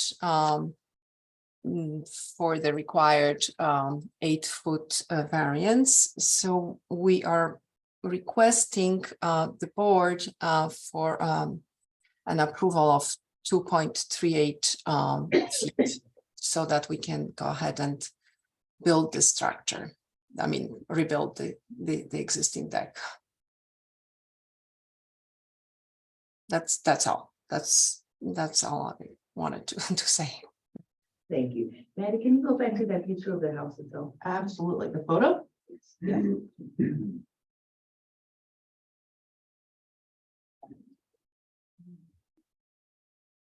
Any questions about that? So the deck, okay, I know we can't see on the other side of this. I submitted additional photos, but they don't seem to be with the file. The house looks very different now. It's largely renovated, but Gail, I think those were requested by Jamie for the actual bar. So oh, okay, they were for the so bar. they That's were not right. for the zoning, yes. Okay, that's right. So the deck we're talking about would be to the left of the Jeep. I see in this picture right here through that white fence. Exactly. So this is the side where it's, That's you the know, side yard. the That's property side yard variance. that's the what they property want. Okay. So the driveway actually belongs to the other house. Yes. That's right. Do you have the actual plan that you can put up? I think you get a better sense of it because the site plan shows it's pretty much in the rear yard. Yeah. Let me just. Right. Yeah, There it is. The deck with the roof structure is in the rear yard, but the entire house is kind of shifted towards the right side of the property, so as you see with those setbacks that are proposed in the back there, they don't meet the 8-foot setback for the side. Yep, okay. So the red on there is the line of the existing deck. Exactly. The That's dark the outline is the proposed. But it's non-conforming now, though. Right now. It never. Yeah, it was even worse. Yes. But they're adding a roof. They're rebuilding it and adding a roof. That's right. But I believe, Claudia, the existing deck with the staircase being on the right side is actually closer to the property line than you're proposing now, right? Exactly. It's even. Yeah, the worse. stairs show there. Yeah. Yeah, so it's still not complying with the side yard, but it's better than what it was originally. Any questions from the board? I'm trying to process. It's on this. They're taking it from this red line to this. Okay, So they're moving things over here so you have more space gotcha. than before. Okay, Right. I don't have a question. Okay. Any questions? No. If there are no questions from the board, may I have a motion to open the public hearing? Motion to open the public hearing, Brian. May I have- Second is Mike. I'm gonna keep you to it. If there's no objection to opening the public hearing, then the public hearing will be open. Public hearing is now open. Is there anyone in the audience in the building to speak on this project? Is there anyone on Zoom to speak on this project? Seeing none, may I have a motion to close the public hearing? So moved, Kyle. Seconded, Come on, one minute. seconded, Olga. If there's no objection to closing the public hearing is now closed. We will go through I keep wanting to say use variance in my head, area variance for this application. 31 Queensdale. Great, same five factors. The first one is whether the requested variance would cause an undesirable change or the character of the neighborhood or cause a detriment to nearby properties. I'm gonna say no, and they're also moving it a little further away from the side of the other property, so. Agree. Yeah. Agree. And the second factor is whether the benefit sought by the applicant can be achieved by a feasible alternative to the variance. No, because you have to remove the deck and the stairs, and I don't think that's appropriate. I think they're doing the best that they can with what they've got. And the third factor is whether the requested variance is substantial. Wait, you want me to use language? Numerically substantial. Actually, no, it's only 2 Use points. your words, Kyle. And a t-shirt made and just point to it. The fourth factor is whether the requested variance would have an adverse impact on the physical or environmental conditions in the neighborhood. No, physically, the improvement, looking a little dangerous right now. Yes. Okay, and the last factor is whether the alleged difficulty was self-created. No, a lot of skinny AF. I can't swear. That's the only resolution, it's skinny AF. No. No. The lot size is small, tiny, due to Size of the size and configuration of the lot. Size and configuration. You gotta Write write that it down. down. We're giving Kyle all kinds of good words tonight. With that being said, the application would be approved. Let us do a roll call vote. You need a I motion. mean, may I have a motion to approve this application? Motion to approve this application. So moved, Kyle. And may I have a second? Second, Brian. The roll call vote. Okay, Brian Granoff, Aye. Michael Spall, Aye. Kyle Aberezek, Aye. Hulda Montez. Aye. Chair Marlene Cheatham. Aye. Thank you. Thank Wow. you. Have a good night. Thank you very much. Thank you. Thank you.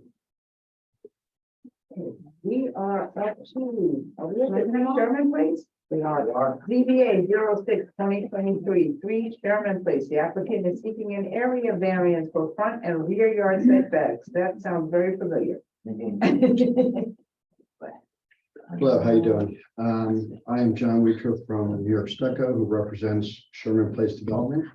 We're seeking a area variance for the front and back setback on lot number 2, which is 3 Sherman Place, on a pre-approved variance from last year, but we let it lapse.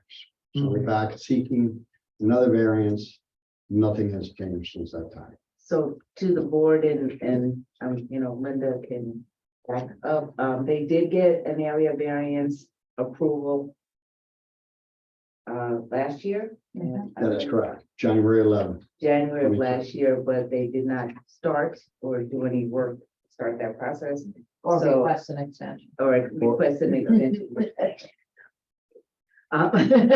So they are back before us actually with the same application that they submitted before. That was approved in January of 2022. And Lady Chan, the applicant also wasn't aware that he could have came in before the expiration for an extension. So unfortunately, at this point, it went past the allotted time for an extension request, so they're here asking for another variance. Otherwise, they would have asked for an extension. Right. So at this point, he is actually asking for pretty much the exact same variance that was previously granted. And for the record, what's the extension for? What's the extension for? Extension in time? No, but why? Is it Why? financing? Oh, we ended up using the money in other areas to clean up a couple other jobs. So we were putting this on hold for a little bit. I was looking at the permit instead of the variance, and the permit is actually up a month from now. Ooh, So the variance was up before, so we didn't realize that was overlapping. Then I was informed that you actually have to start building within 6 months. Right. Yeah, And so wasn't aware of that either. So when we went to start building, we were informed of all this. So now we're back in front of you, asking for all of this. so now on your tickler sheet, you have written all of that down. Yes. Okay. And the larger picture is it's 5 total lots, and this is just one of them. It's actually four. The one lot is where the train station building or the trolley building. Okay. That's number one. We're seeking number two, which is right next door on Sherman Place. And then there's 3, 4, and 5. Okay. And you'll. We will be back for the other 3. That's Okay. correct. Yeah, to add to that, Madam Chair, they also weren't aware that the way the law is with the permit, that when you get issued a permit, you have to start the work within 6 months, otherwise the permit is void. Right, so he They does, assumed you still had a current permit, but the way the law says, if you don't start work after 6 months, your permit's void, so they don't currently have a permit, which is why they have to come back for new variance. yes, he says he understands that now, Joe. Yes, yes, and He learned it. he learned a little bit of a hard lesson, but Yeah. unfortunately, this is where we're at. He said he is putting it in red on his refrigerator. He will remember all of the timestamps of everything he has to do moving forward.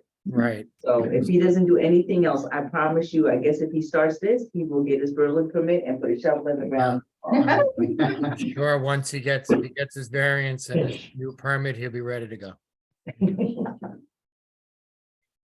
so we don't have to do a public hearing, because, right?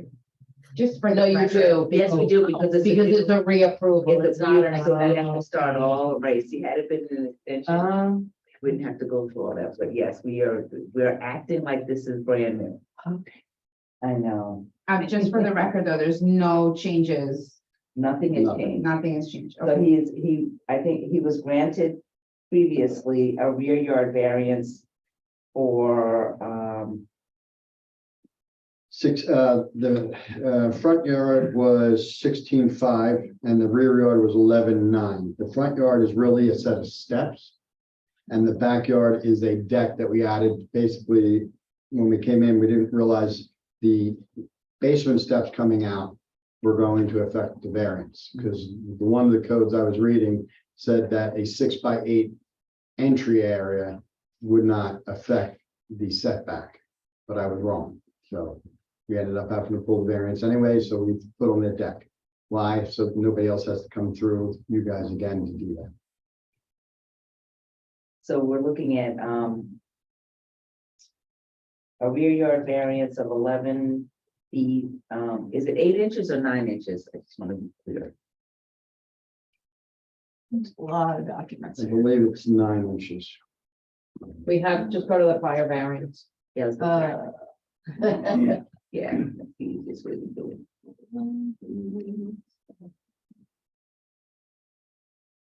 No.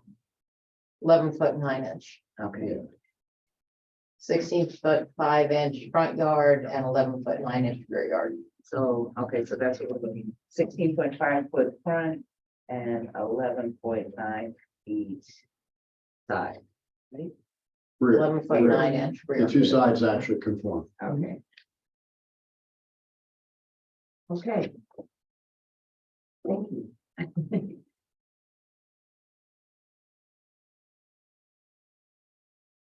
So we do need a motion to open a public. Yes, we do. They just, Well, Ma'am. open the public hearing, Brian.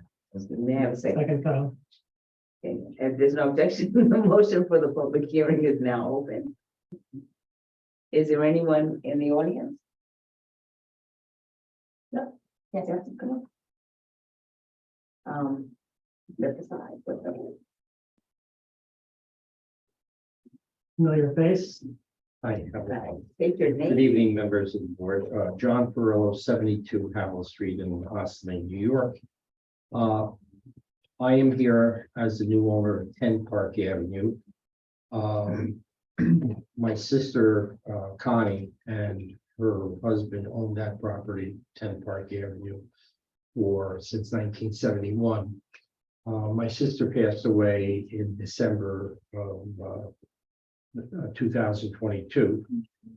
So I know over the years, there's been a lot of proposals that did not succeed. You may have answered most of my questions. So my question was there one lot or several lots? I understand there's 5 lots.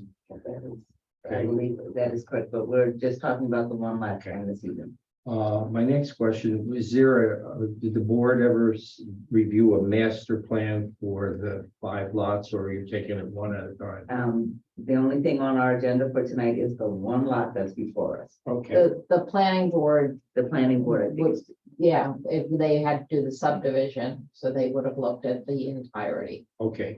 Obviously, there's going to be future development, possibly future variances on that whole site, that grassy area from the top lot to the trolley barn. What we see now is, right? Yeah. And where would the entrance to the home be, on which street? Sherman Place, it was like, Sherman? Okay. And it is a single family home. that is what was presented. I have no problem. Okay, Okay, thank you. it Good luck. was, thank you. It's in a single family zone, so So it it has has to be a single family. family. Unless I got another variant. Not that easily. No. I think 3 years from now, maybe I might get something, but Is there anyone else in the audience or online to speak to this application? No hands. Okay, so with that being said, may I entertain a motion to close the public hearing? motion to close. Go. Okay. Let's try that again. Can I have a motion to close the public hearing? Motion to close, Olga. May I have a second? Second, Kyle. Okay. Public hearing, if there's no objection, the public hearing is now closed. May I go through the 5 factors for the area variance? Absolutely. So the first factor is whether the requested variances would cause an undesirable change in the character of the neighborhood or cause a detriment to nearby properties. I'm gonna say no for this one. Looks like it's on a pre-existing lot. Next to another home. Hmm,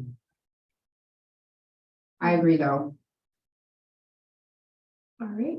And the second factor is whether the benefit sought by the applicant can be achieved by a feasible alternative to the requested variances. not on this small lot. And we're also looking at the fact that this was approved prior by a prior board, and I think we would miss to. That there's been no change. Yeah, there's been no Yeah. change, right? 3 of us here have previously voted yes, so. Yes. I wasn't gonna say that, but Okay. yes. The third factor is whether the requested variances are substantial. In this case, yes, they're numerically substantial, but the impact is not substantial. Give me one. Okay, We agree. Great. The fourth factor is whether the variance would have an adverse impact on the physical or environmental conditions in the neighborhood. Variances, no. Actually, no, that area is being improved. If you now go down Sherman Place, it actually looks very nice. But I'd also have to say no due to the size and configuration of the lot, Is that the which is true, it's a very small lot. Yes. Monster. He is writing suits down. Okay, and the last factor is whether the alleged difficulty was self-created. No, No. This is an empty lot that needs Right. something on it. you also can't widen it at all, so you can't. Right. get what you get. The area itself is not so created. New homes usually come with decks, so. Okay. With that being said, we will once again grant an approval for this application. So may I have a motion? Motion to approve, Olga. second problem. Brian Granoff, Aye. Michael Spall, Aye. Kyle Aberezek, Aye. Olga Montez. Aye. Chair Marlene Cheatham. Aye. Okay. You win. Thank See you you. back for the other ones.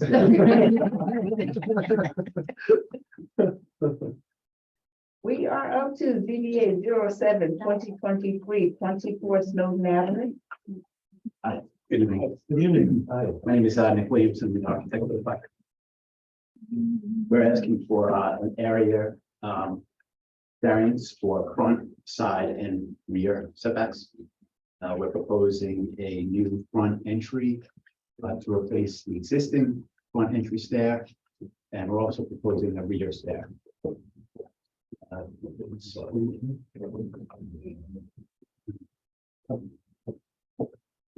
This too, it's a small lot. Again, another small lot. You already put it in. I'm learning too. Were you taking notes like? So that's the existing, that's what it looks like now. Right.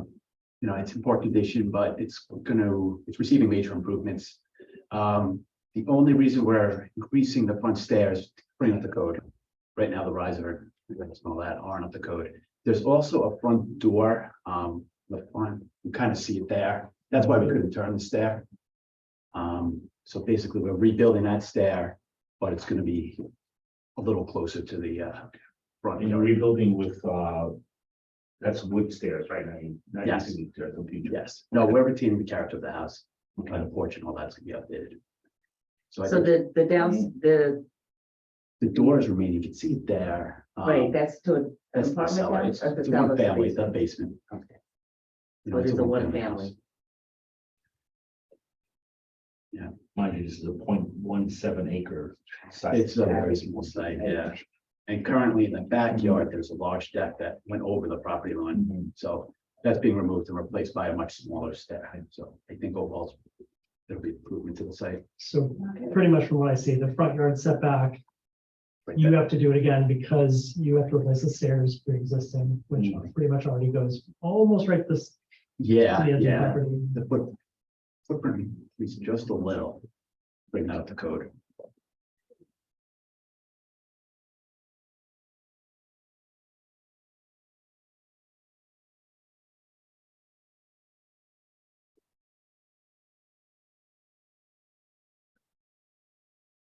Any questions from the board? I just have a question about clarifying what total variances that are being requested because it's listed here as seeking an area variance for front and side yard. But you're Yeah. mentioning rear yard. Was that actually what was listed as a request? It's on the worksheet, but it's not. It was requested. You're right, it's not shown under the description, but if you go back to the plan. Well, I mean, more so than that, was it noticed, Right. including a rear yard variance? The rear yard was not, I don't Listed in the believe, agenda. listed on the agenda, so I don't know that it was noticed. So if it wasn't noticed, then that obviously, as Linda would know, that's an issue because it wasn't noticed to the public. So the rear stair Yeah. needs a rear, can you go back to the site plan? So the rear stair doesn't meet the rear yard setback? Yes, Does not or does? it does. What's there now? I think Right now, there's a large deck it's actually over the property lines, so we're shrinking it down considerably So it's being reduced. Joe, Yeah, it's being reduced. by a lot. So will it? Because I guess. Maybe that's why it wasn't. Is there an existing? So with the I reduction, think with the reduction, the lot is so small, look on the plot plan, it's just a small yard, so even with the reduced, you know, it was not conforming to begin with, then. Oh, there it is. What? It's on the property survey. Down. Yeah, okay, that's the window. So that's what we would replace with that much smaller stair. And the stair that's there, you're just replacing that? On the rear, that whole deck area is gone, the stair is being removed. And we're just putting back a smaller stair. So Joe, can you see this? Yeah. It's being reduced, so would it not need a variance? Because they're basically taking what's there and just reducing it. Yeah, you can see now it goes over the. There's property no line over new or increased non-conformity. I agree with you, but I think they would still need the variance because it's a new structure. That still doesn't comply with today's setback. But it's. I mean, it's your interpretation. I would- That's normally how we do handle it. Anything that's new construction is subject to, But it's not increasing a non-conforming, so it's not like adding a second story, which is increasing. Right. What's in the non-conforming area, that's actually decreasing what's in the non-conforming area.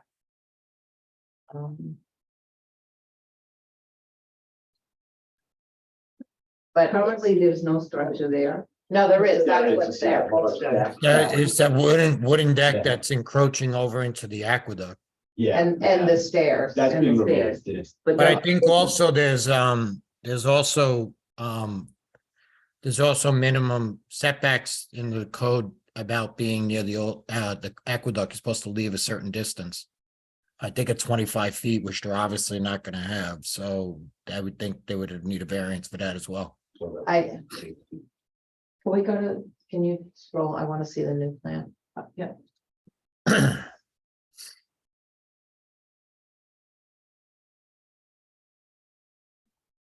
It's- There. So the rear, It's towards the bottom. yes, no, I see it. Yeah. And I believe, was this something that was changed? Because I mean, I'd have to check on this, but I thought that what was submitted to the building department for a permit was all about the front staircase. There was nothing about the rear, unless that was something that was an add-on later. You know what, in the original permit, we had the demo for the Of the existing, deck, and right? this was filed with the front for this filing, so, But it wasn't filed as part of the building permit, right? no, it wasn't. That's why that explains why when I did a referral letter, I only asked for the front staircase because I wasn't aware that they were I knew that you were taking down the deck in the back, but I wasn't aware that you were building something else. Otherwise, that would have been added as variance request.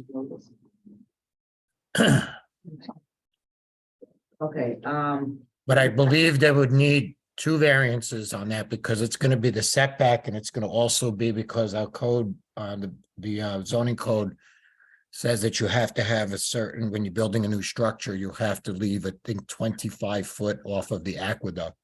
Okay, so it needs a variance from the aqueduct aqueduct setback setback as and- well as the rear yard Yeah, setback. yes, so, So I mean, if you, I mean, I don't know that, according to the description here, it only was listed as requesting a front yard and side yard. So I will leave it up to the board and Linda to decide if that's what you want to vote on for the front stairs, then they'd have to make an application for what they're doing in the rear yard. Unless you want to modify this and come back. I don't know how you want to handle it. yeah, I think it would make more sense, Linda, to adjourn and have them read. Unless there's any urgency to get the front done. I mean, they're ready to build it, so there's some urgency. They're all ready to start. We definitely can't do the back today. Right, we definitely can't do the back because the neighbors were not noticed. So. Either way, you have to come back, so it's your call. I'm gonna say that to you today. I Only guess, because I'm in a well, good mood. I mean, I guess. It's a matter of Approval. modifying this application or having to do a whole separate one or. Well, you're going to have to send have to out come back to notices the to rear neighbors yard. regardless. Yeah, they're gonna have to renotice because the notice didn't include the rear Rear yard. yard, right. All right, would it be able to get the approval for the front yard now, and then we'll do a separate for the rear? Yeah, you can approve We can what was approve- noticed. We can Yeah. approve what was noticed. Okay, The only thing I would say is just change the worksheet for the record to just request the front and the side yard, because I believe on the worksheet you have a request for the rear yard. yeah, see, I thought the worksheet had the rear, It did, but it It didn't did, get but- picked up and didn't get in the notice. Well, you said the plans were submitted after the original permit application. yes, Yeah, yeah. that's Yeah, why I that's was. right.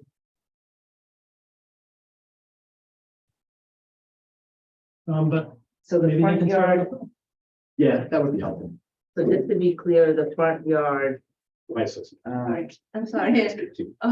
Yeah, but I do believe that the drawings included, the original drawings included the front and the rear back. That's not what our issue is. The neighbors were not No, no, noticed okay. that there's you were a doing rear yard. that. So we're not allowed Rear to- yard. Yeah, to vote on. Yes, we're not right. So they needed to be aware of that.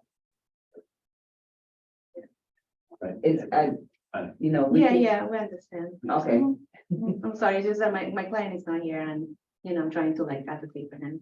And see, you know, because right now they're under construction and they're trying to like move as fast as they can. So they could do the They front, can, yes. and they could do the demo in the rear. Right. Yes. Yeah. that was- And I believe that's what I currently have is an application for the building permit. because You it could was an do everything application- except the new construction in the rear. And if you can get that, you know, it'll go in and you'll be back here For the next in a meeting. month. Yeah. I think what Joe is saying, Joe, could you repeat that again? The referral was based on your client submitted an application to do interior work on the house. And then they added to do the front stairs, which triggered giving a referral letter for you to get a variance. And what I have on my plans was to remove the deck in the back because it was not conforming. It went over the property line. But I don't have anything that showed to build what you have on the plans now in front of the zoning board. So what happened is the rear, the improvements on the rear came in as part of to the zoning board. but Right, it when they didn't go submitted in the as part of zoning. the building permit. Right. There wasn't a building permit application for it, so. I don't have that on my plans for the building. All right, yeah, I don't have the submittal. Yeah, we don't in front have of the me. original ones, I have to check. but I do recall in putting it in because we were putting sliding doors from the dining room to the back.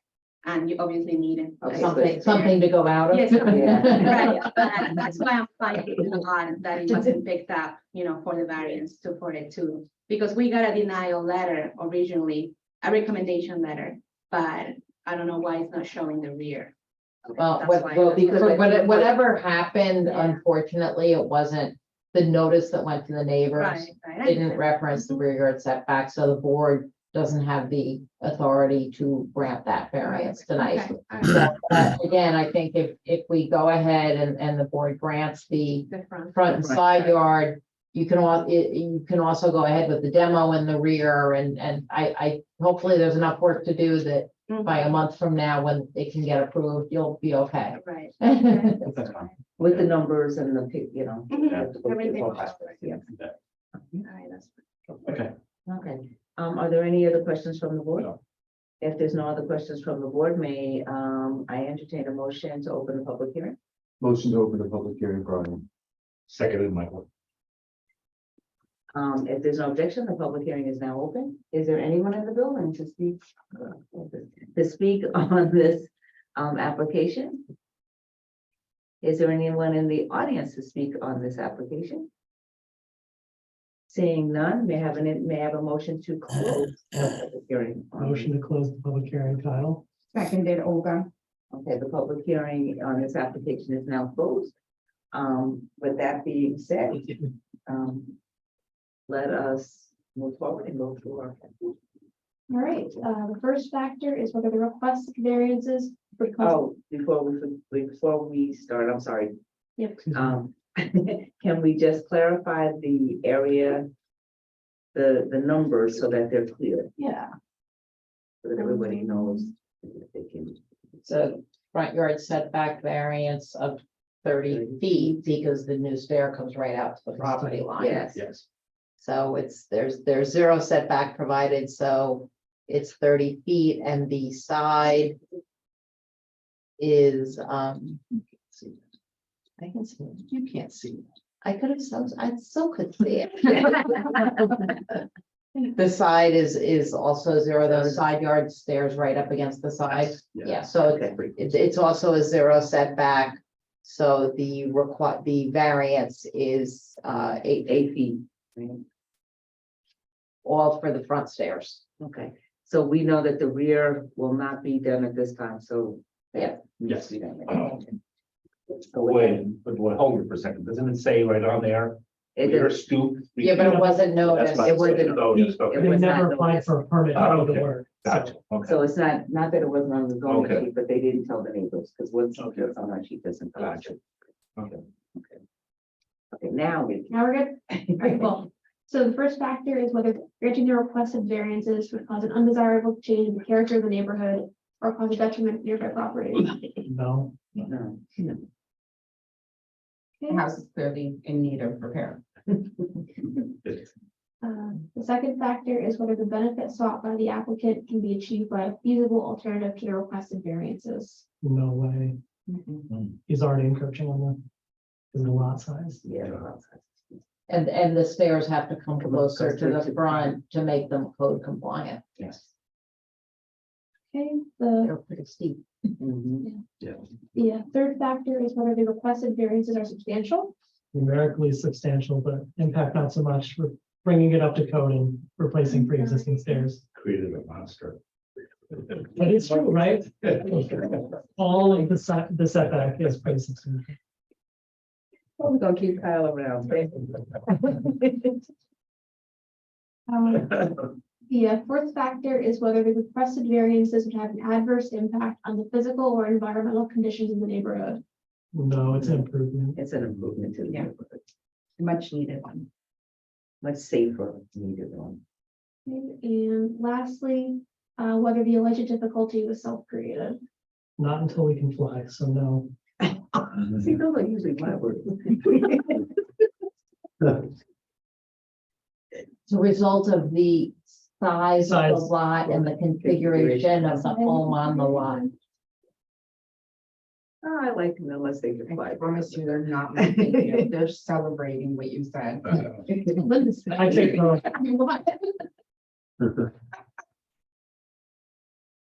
And it will stop coming. I'm just gonna send Karen.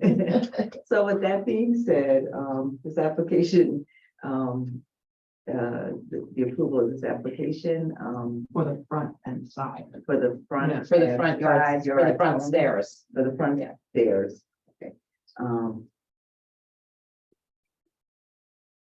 Roll call. You need a motion. Yes, may I have a motion? See, he's just Almost making there. my- We're getting there. There. Motion to approve the front and side yard setbacks for the front stairs. Thank you, Kyle. Seconded, all guns. Okay, roll call vote. Brian Grana. Aye. Michael Swallow. Aye. Olga Montes. Hi. Kyla Barizic. Aye. Chair Marlene Cheatham. Aye. All right. Mix it up that time. I'm trying to keep everyone. I was listening, yeah. We thank you for coming. Thank you. Notice your, do what you need to do. Please notice your neighbors. And we'll see you whenever that's done at the next meeting or a Thank you. meeting in the future. Okay, thank you. Thank you. We are up to, I believe, the continuing business of the board. This is the second. Maybe are you still in here? Yes. Third time. Alone there. Third. We are at, The one we gave trouble for, the one we approved, and now we're. Now we're gonna give them more trouble. are we up to 32 Bell Avenue? Yeah. All right. We have been here before. Oh, Yeah. Yeah, let's not repeat that. Snack and gas station. Did you bring us some additional information? Yes, naturally, first time listened in front of the board and listened to some of the board's comments and met with the client. And you decided not to phone. We substantially reduced the size of the addition. So we eliminated the second floor office and we finished the storage and then became unfinished storage. We did enlarge the footprint downstairs to accommodate and to eliminate the outdoor display. So where we proposed before a 513 square foot addition, we reduced it to 252. Sorry, if you stay in there Staying for a here. second, yeah. Okay. So that was the original 1981 site plan approved, and the shaded area you see on the top is the big. It used to be a house that it was demolished, and as part of the original approval. And now we're proposing to add to the assistant snack shop. You go next. So then what we're doing now is we are allocating more parking spaces than it was before. We allocating landscaping along the property line against the residential in the turn on Bellevue Avenue. Bell, Sorry, yeah. I'm getting so wrong side of it. So this is what we did now. We did enlarge the footprint so we can bring some of the stuff that is stored outside, inside, and second, where it used to be a second floor, it became now just storage that's going to be accessible by a simple attic door. There won't be no walk upstairs to that. Next, and we also reduced substantially the scale of the design. It used to be like a two-story home that looked like the adjacent building. So now we'll reduce that substantially to be more in flux with what is there now. So the height of the building, we reduced it to 21.6. When we were asking for 513 square foot addition, we reduced about 51% to 252. And some of the, we have in a number of some of the questions about the reasons why they should be approved, but I can go through them. Or if the board, since we already did the presentation, it's up to you on that. I'm one of the 5, but I personally remember all the changes we asked for, so thank you. This was a long discussion, I think. It was. That day. And I hope that I capture most of the changes that the board was asking. If you show, maybe it'd be helpful to show the prior. The original. Yeah. So, yeah. So if you go down to the, what was proposed, that's in the.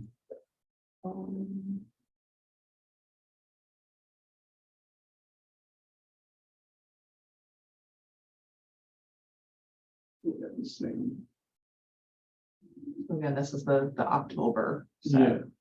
So that was basically we were doing 2 stories or 1.5 stories. The architecture, which I do like personally, it was more in like the adjacent house, but it was a much larger structure. And so this is a assisted non-conforming structure in an S75 for residential zone. Then we that's when the board requested that numerically was substantial the number. We were requesting, so we did reduce to what is today our application. Well, because this was a variance on top of the previous variance. No, this was we were increasing in non-conformity, so we were increasing almost double the size of what the existing. Right, you had the previous non-conformity Yes. approved, and then you were Yes. filing on. So I guess I remember one of the main comments, which not the first time, was the point of the variances is to try to nudge you back towards compliance. This was nudging in the opposite direction. Right, so the intent of, the idea with non-conforming uses is eventually they will go away. Yeah, and this was. So done you like- don't like to encourage And then, significant investment in a non-conforming use because the idea is, again, it eventually goes away. Right, and this was an S75 area too, so that made a difference. Right, it's a So I don't single know, family yeah. zone. And your code actually says that. It says so that non-conforming uses may gradually be brought into greater conformance with this chapter and the adverse external effects of such non-conforming uses may be reduced. The owner of the land may be permitted to make limited changes to such building or structure or non-conforming use in conjunction with a site plan whereby the use of blah, blah, blah, blah, blah, blah, blah. And, you know, so there's a whole section in the code about sort of what can and can't be done. And then the section that's cited for the variance says no non-conforming use shall be enlarged or extended, nor shall the intensity of the use be increased, except pursuant to the following. Non-conforming use of a building or structure may be extended through any parts of the building or structure that were obviously or manifestly arranged or designed only for such use. Or a non-conforming, this is, so it really doesn't apply here. Non-conforming single-family, two-family, or multifamily may be enlarged or extended in accordance with dimensional regulations specified. So again, you're really, Which is what we did earlier. A couple. yes, and that's, so the 10% applies to non-conforming single-family, two-family, or multifamily dwellings. It doesn't apply here to a commercial structure. So is that, then that's not one of the variances we're seeking, because Well, it's, we have that. yeah, technically, But we do know that it's the variance that they're asking is more than 10%. Yes. right. So we're still stepping outside of the previous non-conform. Yeah, you're allowing an expansion of a non-conforming use. Right. So they reduced the size of the, Well, we were starting with a small structure to begin with that was on the site. right, the existing structure is how large now? It's 500. It's 518 square feet. Well, when this originally became non-conforming, the use was likely just a gas station. So what you're really looking at is expanding to allow sort of the expansion of the convenience store use Right. that has become sort of part of gas station uses.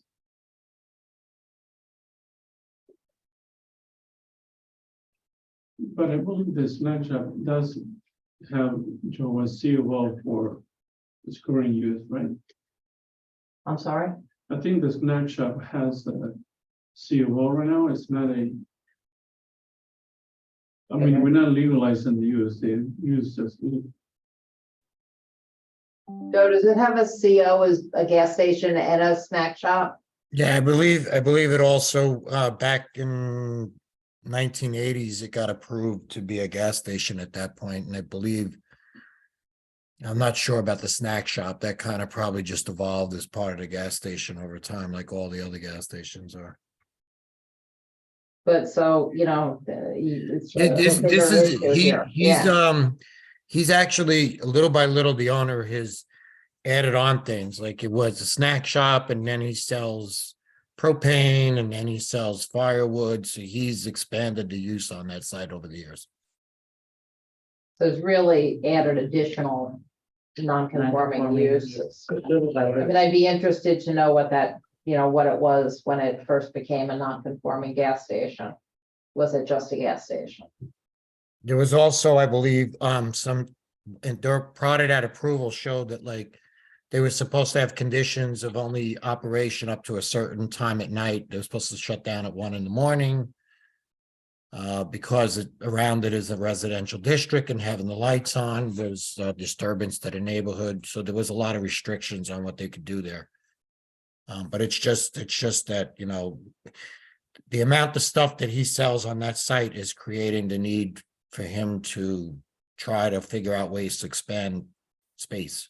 And the question is whether he's really allowed to sell those. Probably not. He's creating the expansion of what he's creating the issue by trying to sell a lot more product.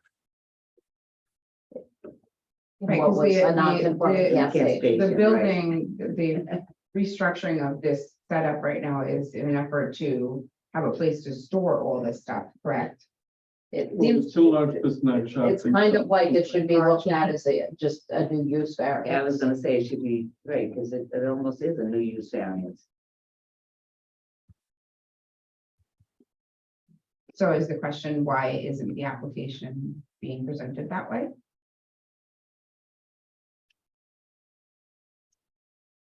I mean, I get the, you know, they're asking for setbacks to, Well, they also need setback variances.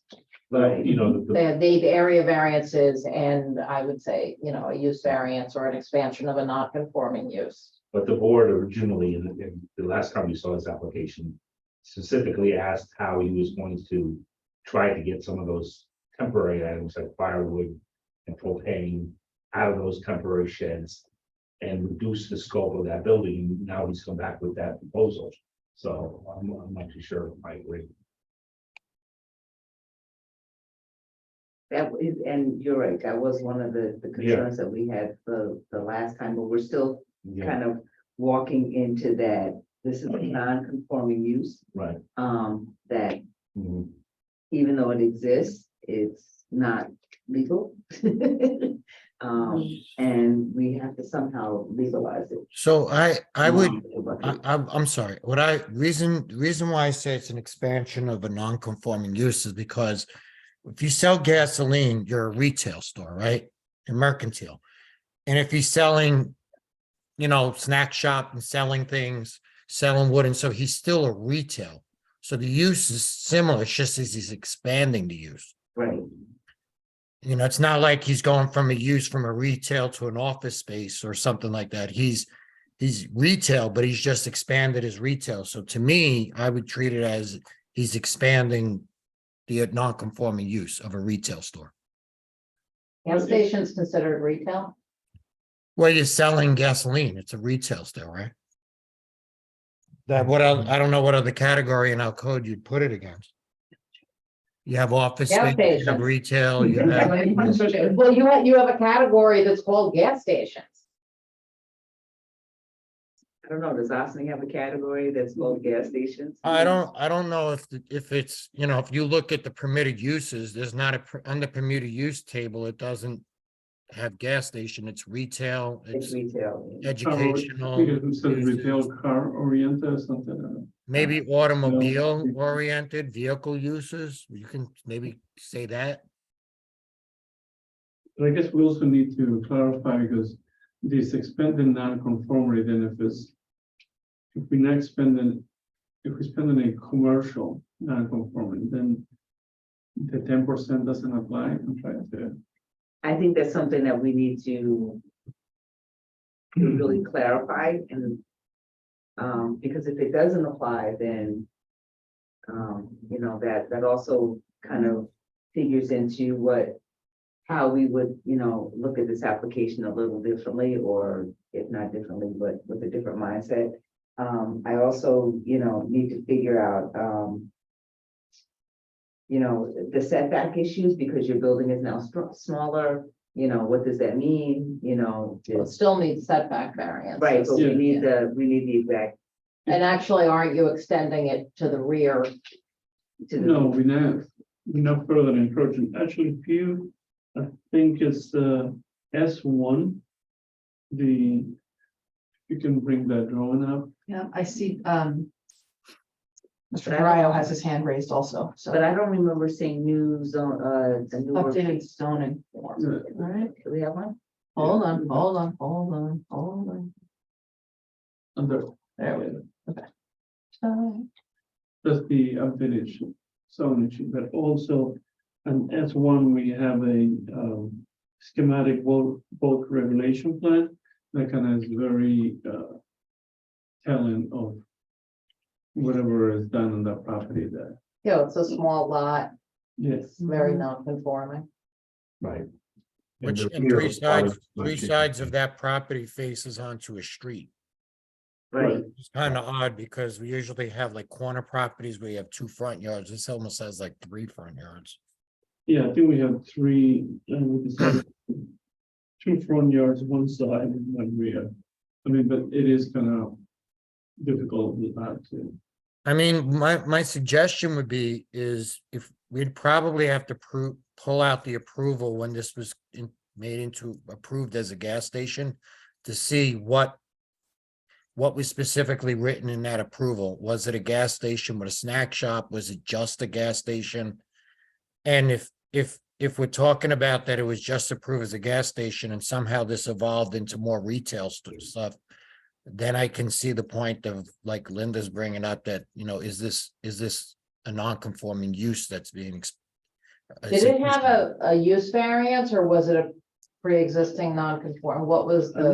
No, I think it was originally maybe a if I'm correct, I think it was converted like from a house into, Yeah. at some point into like a gasoline station. So it would have had to have a use variance. And they probably had a used variance at that, And point, but I don't know what, was what, What was it what for? was the use variance for? So, right, if it was just granted for sale of gasoline only and some time it we're just. looking at the use variance for the retail, for the other part of the retail. Right, Um, unless under that use variance, it was granted as, you know, a gasoline station with a snack shop, but I don't know. We'd have to look at that. Propane. Right, he sells propane. Yeah, but not, that's not a zoning. yeah, yeah. yeah. And Oh, I I think used he to, did. don't amount and to- I think- No, I that's think not- he that's not did- it.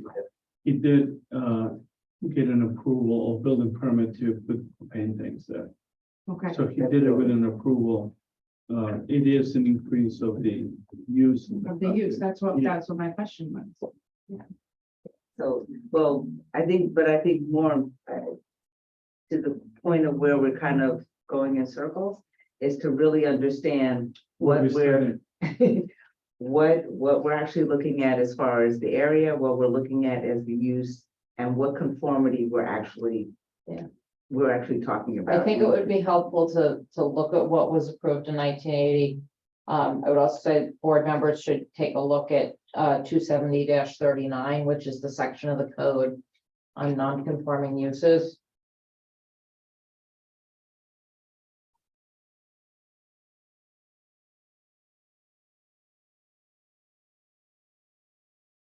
It was, I know the original approval, I think it was the planning board approval. I'm not sure if that was the zoning board.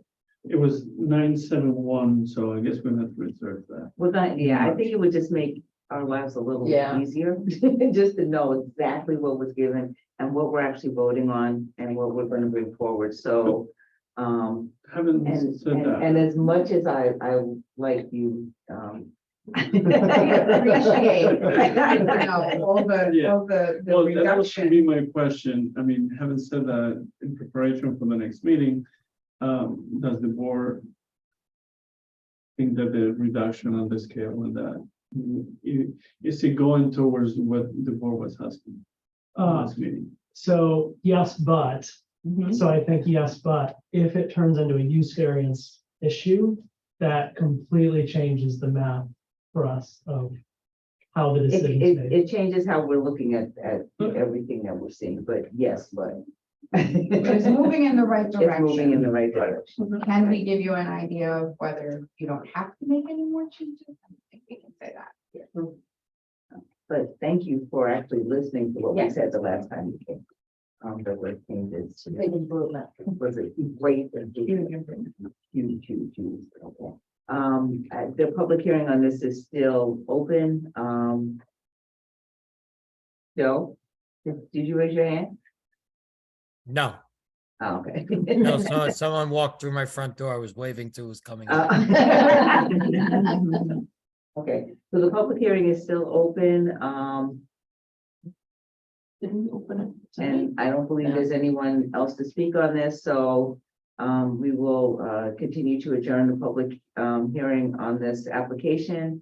And again,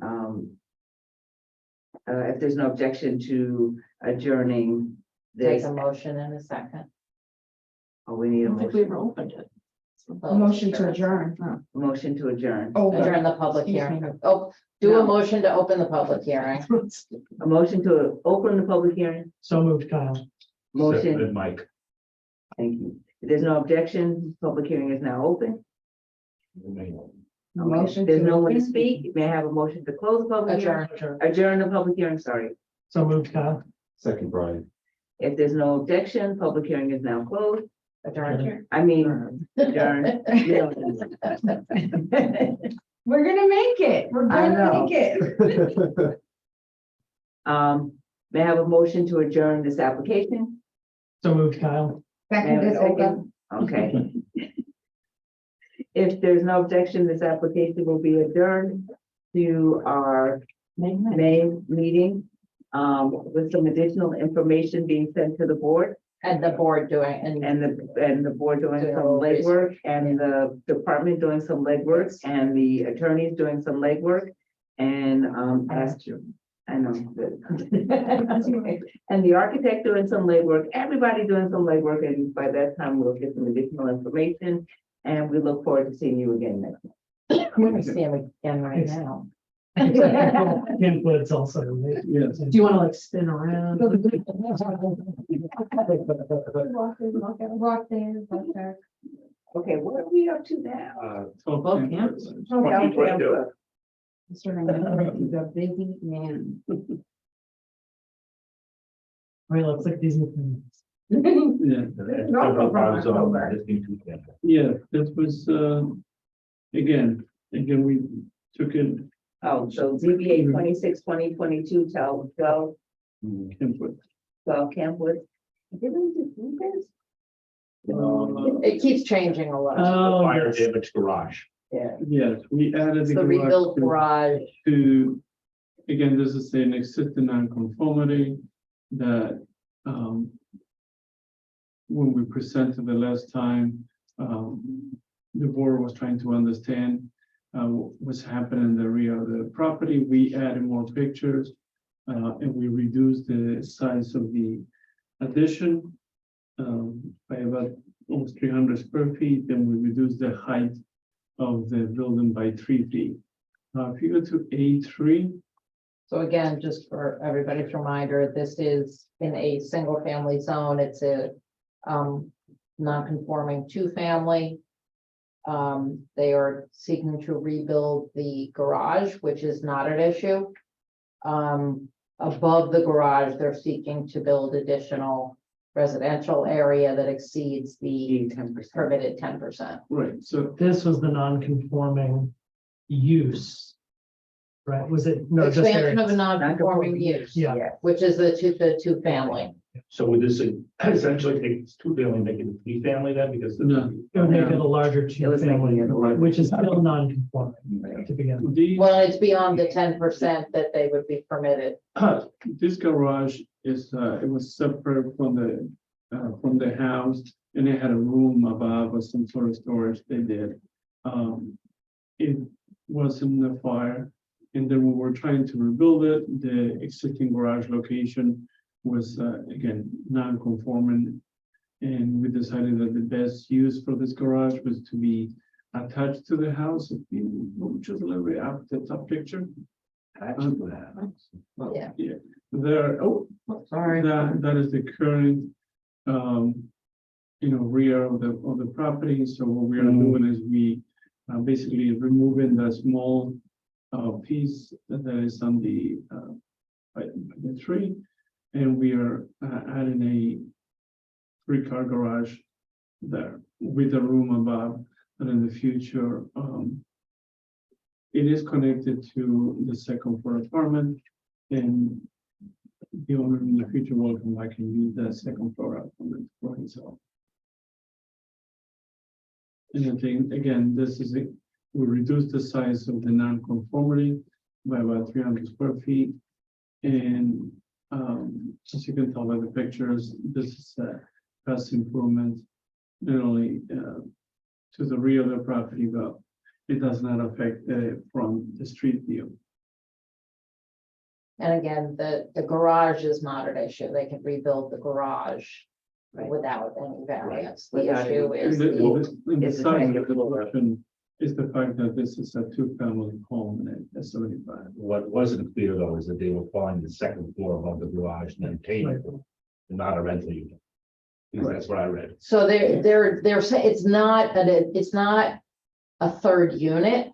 And it Right. can't be a third unit. Right. It's the second unit is non-conforming. Okay. And it's expanding that second unit by more than 10% in the area. So there's not another tenant moving in the second floor. No. Well, so, okay. Right, so But it he was- just said that at some point, the owner plans to move Into into the second floor. the second floor of the Yeah. garage. No. No, the second floor. Of the- So they were extending the That's entire. The second floor apartment will now include the area over the garage. Right. So it becomes a big Just to apartment. be clear, no, it's not a people turning into a No. family house. No. Okay. And the last time we were in front of the board, the numerical increase was 86%, reduced that for about 300 square feet, so it's only like 60%. Don't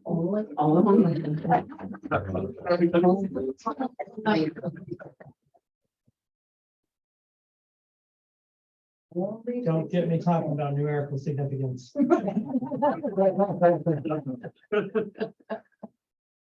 I guess my question, Mr. Hernandez, is what is the real necessity here to join? Because it looks like there's a lot of space between the garage and home and, Oh, no, we are taking down the existing garage. oh, I got you. Yeah, the garage will be attached. to- Okay. Yeah. Okay, what's the existing need for 3 garages? In a Uh, 2-family home? So the 3-bay garage is as of right, he doesn't need a variance for the 3-bay garage. Okay. It's only for the room over it. Like, they could build a garage without them coming here. The But- problem was the second floor expansion, which then goes over the 10%. And he's asking, he went from 80 to 60 now. We're trying to figure out how we're gonna get down. Okay. Okay. But there's no business being conducted in the three-bay garage. No. Do we have to use the use variance factors for the expansion of the non-conforming use? So the code's kind of unclear on. Because that makes a big It does difference. make a big Well, difference. this is the area. Yeah. We ask you for an increase in the area of the 9. Of a use though, it's a non-conforming. It's an use, expansion of a but you're non-conforming use. Expanding It's an the expansion. area of a different use. That is. So the code says a non-conforming single-family, 2-family, or multifamily dwelling may be enlarged or extended in accordance with the dimensional regulations specified for the district in which it is located, so long as such enlarged or extended portion shall not exceed more than 10% of the livable residential floor area in the dwelling unit in existence on the date on which the use became non-conforming. Hmm. Notwithstanding the foregoing, there should be no increase in the number of dwelling units beyond the lawful number in existence on the date which the use became non-conforming. So the law, it can be argued a lot of different ways. That's not great. I mean, it might be great for you. Actually. Well, I mean, the question is, we already know that it's a single family area, and we know that the non-conforming use to make it a 2-family was already granted.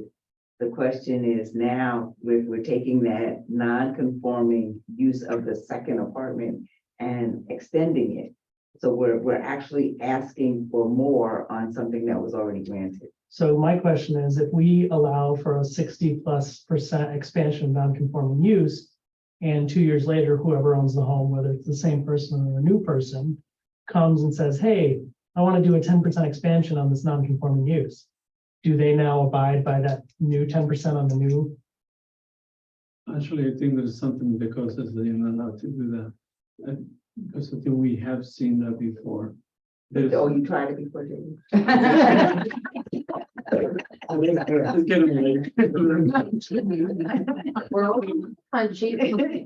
But isn't this what that is though? You were approved for non-conforming. Now, if Well, no, but you allow, if I understand, Joe, I think. This may not have been a use variance. Is this an old house? Was this a non-conforming to, I don't know, I have to Yeah. look at that. I do think that it's, even when you. So write that but it's it's an in a area single variance. family zone, so wouldn't the second floor apartment or the second apartment? Yeah, unless it existed prior to, Right. If you see the house from the side, if you see the house from the outside, I don't know if you have the picture, it does look like one of the older homes in the neighborhood. But if it was older and a single family and then somebody converted it and then got approval and it's all these Right, questions. so we don't know when so the question is, when was the second, with the first non-conforming use issued? Yes. Or was it pre-existing? Or was it Previous. pre-existing? No. Pictures. If it's pre-existing, it answers my question. If it came in after the change, that's a different story. Okay, so there we go right there, right? It's an older house. It is an older house. Right. Joe, do you know if this was a pre-existing non-conforming to, or if it had a use variance? I think it was a pre-existing, No, this is No, that's 15, 15. that's 12, this is I 10. know, No, they're 12. Yeah, go back up. Is it 12? the first one. Oh, 12. It's 12, Kim. Okay, Yeah. sorry. as far as I That's the know, house. as far as I know, it was a, No, That's Oh, it. There you go. Okay, That's 12.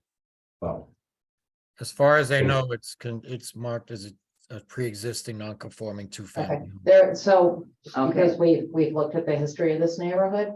There was, I think, a point in time where it was a two-family zone. Okay. Great. That makes it easier. I think. So there was no use variance. We don't know for sure, but it's possible. Yeah, and there was a time, I believe, when the village, when they had it as a two-family, you can convert to a two-family as of right. So a lot of people just, converted, their properties from 1 to 2 families at that time. And it was back in the 1960s. So I have no more questions other than what do we do? Well, I mean, whether you're looking at it as a use variance or an area variance, even if you're looking at it as a quote, area variance, because you're going from 10% to 60%, that's what you'd have to look at, and that's, Huge, Mr. Hernandez. I have to be honest, I'm hesitant because that is a lot to ask. And it's like, where does it stop? And if you had said to me, the units the way they are too small, it creates a hardship for the family or whatever. I'm thinking, why do we need this amount of space more? If we're not making it a 3-family, if we're not, changing the use of the property, why 60% more? well, I think the number coming from eventually that we're building the garage and utilizing the space above it. And the second unit, I'm trying to see if I have the square footage. It's not, again, it's not a large. well, how big was the garage that the first was in the garage with the 3 I bays? can tell you, it was not a 3-bay garage. But It was a smaller garage, but the garage could But be you don't built have as to a, make a full second floor over it. right? Yeah. So then the question is, do they need to build a full second floor over the garage? Right. Understanding that, he has taken it from, I think it was 80% down to 60. But then the question is, could that be, smaller? Or could it? Right, I might be less hesitant if it was like a 15 to 20%, but 60, like. Right. That's a lot. I just can't help but share, but there is a taxi company that's linked on their website with the address of 12 Cambridge Road. They might be, are they across the street? Oh, DR Taxis. That would explain the 3 grand. That's a 12. What's the name of the? yeah, they are listed 12 Cambridge Road. Has a beautiful picture of downtown and reviews and the address on the bottom with the map.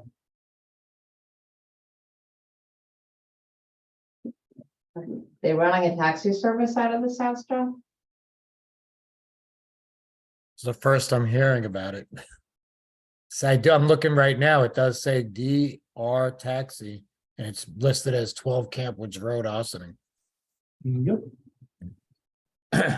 VR. DR. D.R Taxis. Taxi service in Austining, New York, 12 Camp Woods Road, Austining, New York. Is it an existing company? I don't know if it's the address of the company, the time that I've been there, I haven't seen I'll call it. taxi there. Oh, Yeah. Don't call it, Kyle. I mean, Not during the meeting. Not good. it is meeting business. Well, even when you put into Google, like, it comes right up under the address. Under most popular places of this address.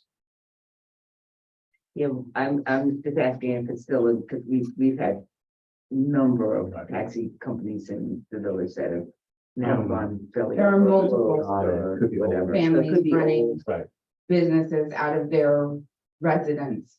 Right. Yeah. I was got PTSD just from my neighbors. They've got 3 months, and you can technically register any Uber vehicles into an independent contractor. You can register it as an LLC or business. Right. And you can call it whatever you want. You're allowed to use, your dining room as your home office. So they've had reviews as of 2 and 3 months ago. Okay. So does that make a So difference? going if back it- to your question, we were proposing as a playroom in a bedroom, additional bedroom. It's a big playroom. No, it's not actually, it's not a big. I think that, having the second floor, as all as one, since he wants to move back in, I don't see this as one. I will give you the exact square footage of the second floor. Trying to see that, but Okay. So once again, are we looking at an area then? We're looking. I'm going to say, because we think the use was granted back whenever, Pre-existing non-conforming. yeah, that I think we're looking more at an area variance, even though it is more than 10%, we're still looking at. Expansion of non-conforming use. I'm sorry, I do have that square footage. Okay. Otherwise, I wouldn't be able to calculate the percentage. It is right now 1,100 square feet. And we are in, the 700, so it'd be 1,846, the total apartment size. You just tried to make an argument to us on another application that too big an apartment.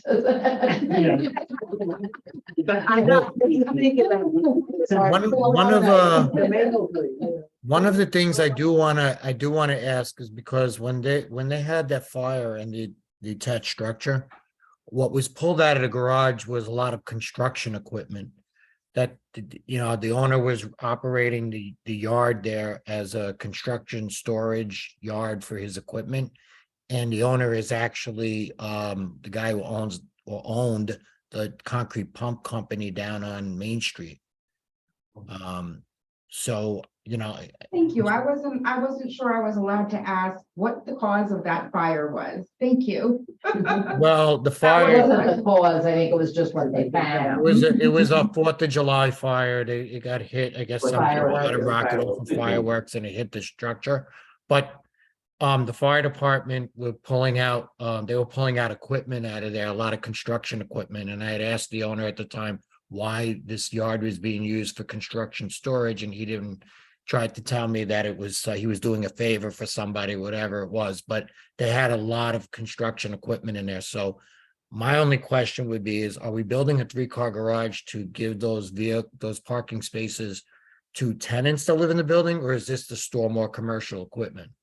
Well, it can't be to store commercial, they can't do that. Can't do that. That's why I'm asking that Well, and I question, think that because, eliminating the. So they're not gonna tell you that that's what they're gonna do. well, I mean, there were violations issued to them for that use at the time when the fire started. So, I mean, it is a valid question to ask, and whether or not the board chooses to approve the variance, I know that the garage section of it has nothing to do with it. It's the upstairs, but the question is, it has there is a history of using this property in a manner that it's not permitted uses in that district, so. Which brings me to questioning the Well, but need if for you that. if you go to S1, then should to go to Where am I going? Joe's point, What would you like me to? S1. S1. Yeah, In the. where it shows the demo, I think that the way we are reducing substantially the amount of, if you go up a little bit. See where you see the existing structure in the red line is all the paved area. We actually reducing the amount of impervious area, the amount of work that they're doing. And I think that what we're proposing makes it less likely that somebody can use that as a storage area. Because now it's part of the house and reduce the amount of parking space. And that's what was part of the 4 parking spaces. So the garage spaces are now some of your required parking spaces? Yes. For the two family? For the two family. Mhm.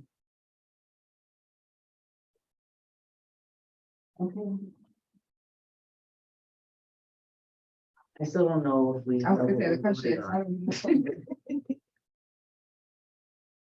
Let's take a look at what information we're missing. What are we missing? We need to know. I don't know. Is there additional information to be submitted before a decision could be made, or is it, I mean, this isn't a use variance at this point. This is extending a nonconformity, so. Yeah, it's sort of a gray area. Yeah. But I think that, you know, because the code does limit it to 10%. I think this board has to decide, you know, in part, if you think that. What's being asked for, which is significantly over 10%, is just too much. Yeah. This reminds me of 2 other things that we've had where somebody brought, when we say precedents. People brought it, they're like, well, on this property you did this, and on this property you did this. If we extend it by 60%, what is the unique reason it needs to be granted? That would preclude other people Right. from using this as precedent Right. because they want to do it. Why is this special? Why is this a need? To me, what I'm seeing here also is that they're asking for a 3-car garage.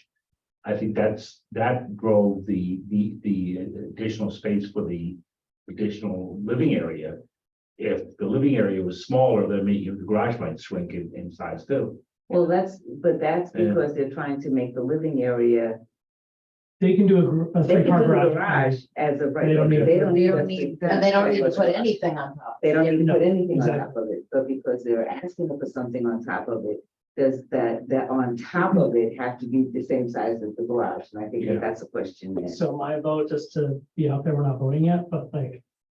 I would probably vote no to the rooms on the top of the garage because.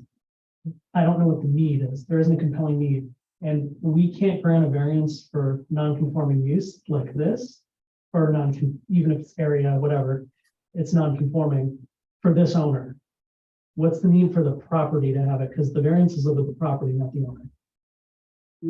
So I think I hear what Kyle is saying, but I think the best way to kind of answer some of those questions is to, and I guess we're going through a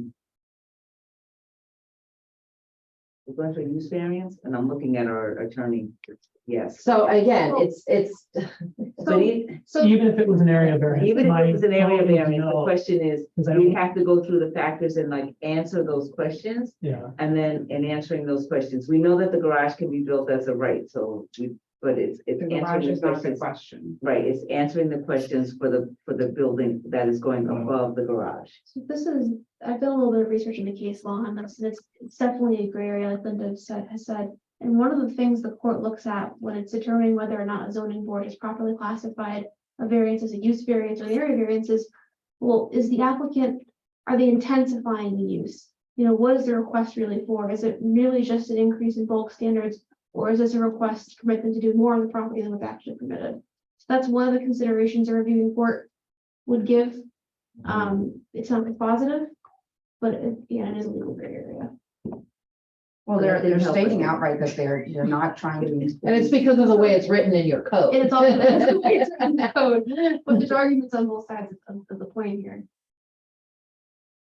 I'm wary of the precedent regardless of if it's use or area, but specifically if it's area, because it's easier for people to argue that. Right, but I think the question is, what set of variances are we gonna walk through? Because even if, you know, whichever, So let's say even if you took the case most favorable to the applicant, which would be the area variance. to consider it an area variance. I'm hearing that even if you consider it an area variance, there's concerns about the substantiality.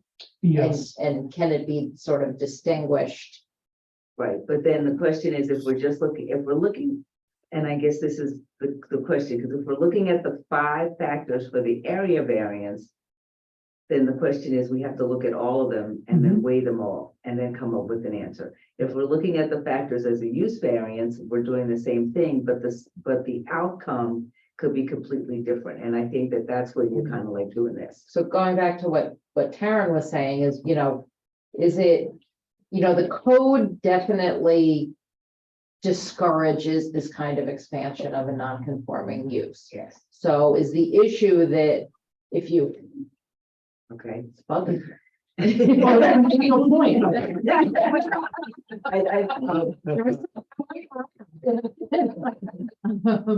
If, it wasn't really a right time. Been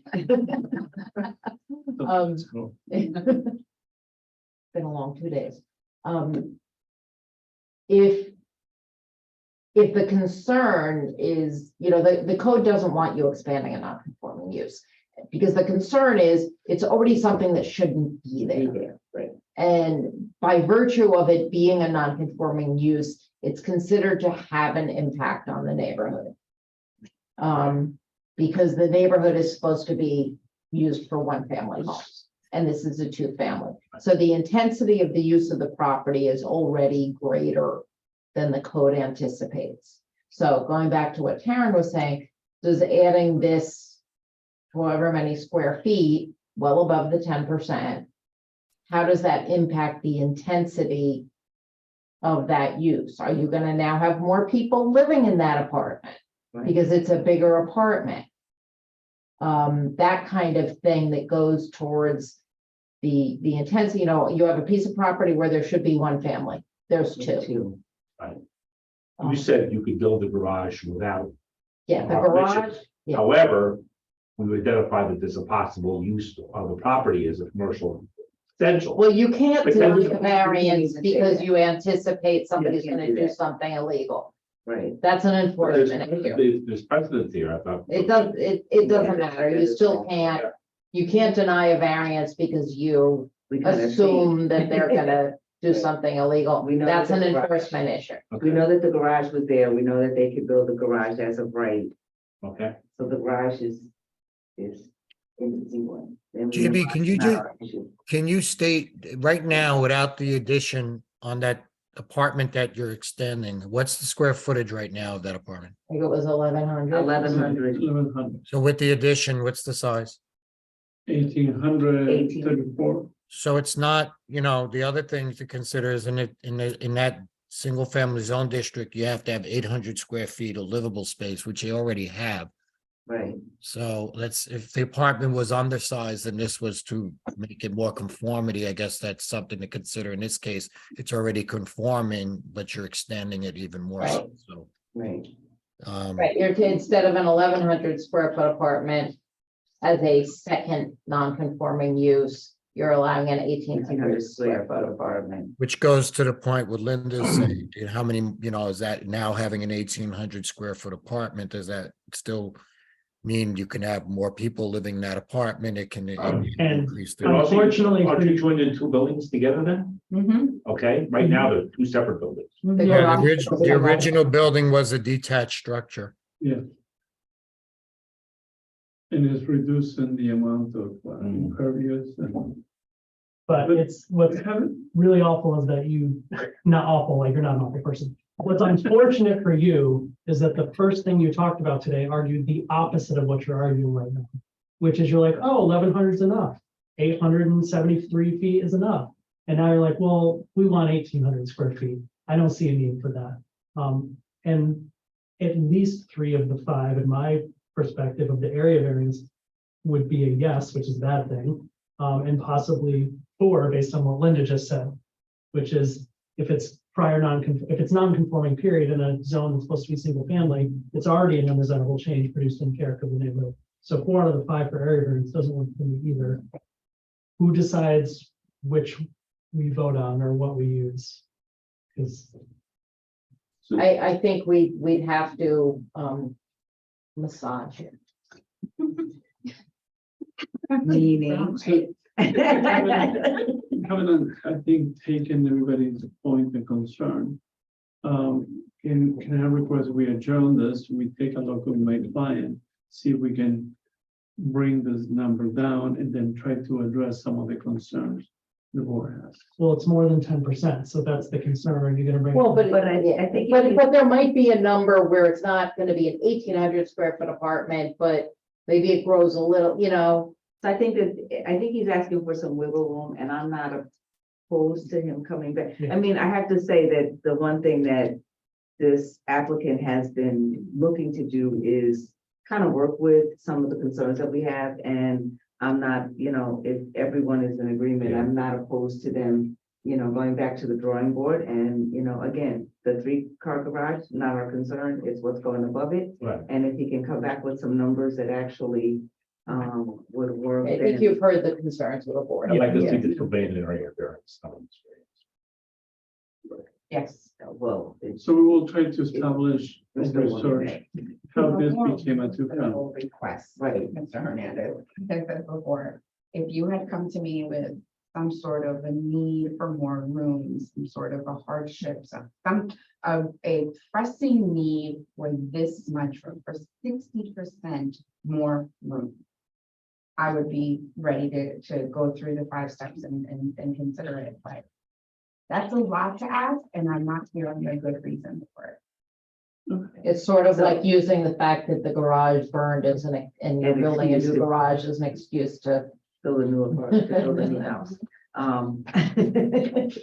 So with that in mind, may I have a motion to adjourn the public hearing? Motion to adjourn the. Oh, you didn't open it. I have a motion to open the public hearing. So we've got, They have a, Seconded over. I know. Look, leave me alone. There's no one here online or if you want to speak on this. May I have a motion to adjourn the public hearing? Motion to adjourn the public hearing, Brian. Okay, may I have a second? Second, Mike. If there's no objection to adjourning the public hearing is now adjourned. May I have a motion to adjourn this application? Motion to adjourn the application. May I have a second? Seconded over. If there's no objection to adjourning this application is now adjourned till the next meeting. We look forward to seeing you in May. thanks to Thank you. we have one more thing. So, well, we did have one more thing. So we had on a resolution to adopt a procedure regarding applications. Given the late hour and the clear punchiness of it. I'm gonna ask that you all read this and come prepared to discuss. Yeah, I it can next. send them an email on it. So I think that, given that you didn't meet last month, so this agenda got very long. I think it's probably, we don't want to have to rush the conversation or anything like that. I think we're probably better off. We'll give 16 Campwoods Road another month of grace. Well, there's been some other discussions going on that. Well, this last application reminded me a little bit. Well, it's right next door. Yeah.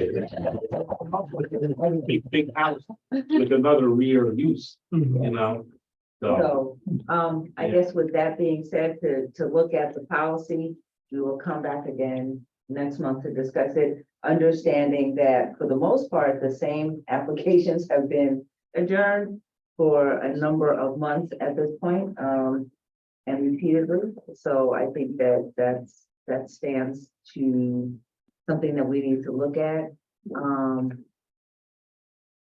With some real Yeah, and concerns. The planning board has previously adopted a somewhat similar policy, and they are starting to take some things off the agenda and tell people they're gonna have to start all over. So, No, for multiple reasons, yeah, we'll discuss. Yeah. So with that being said, I know Linda's like getting her coat and her pocketbook. I don't have a coat.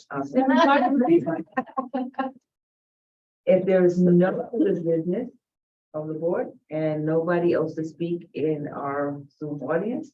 May I have a motion to adjourn? Motion to adjourn. May I have a second? Second. I don't believe that there will be anyone that will object. So with that being said, we look forward to seeing you in. Now that the meeting's over with, I would. Thanks, Bob. And my wife. Good night. Good night, Bob. It's happening with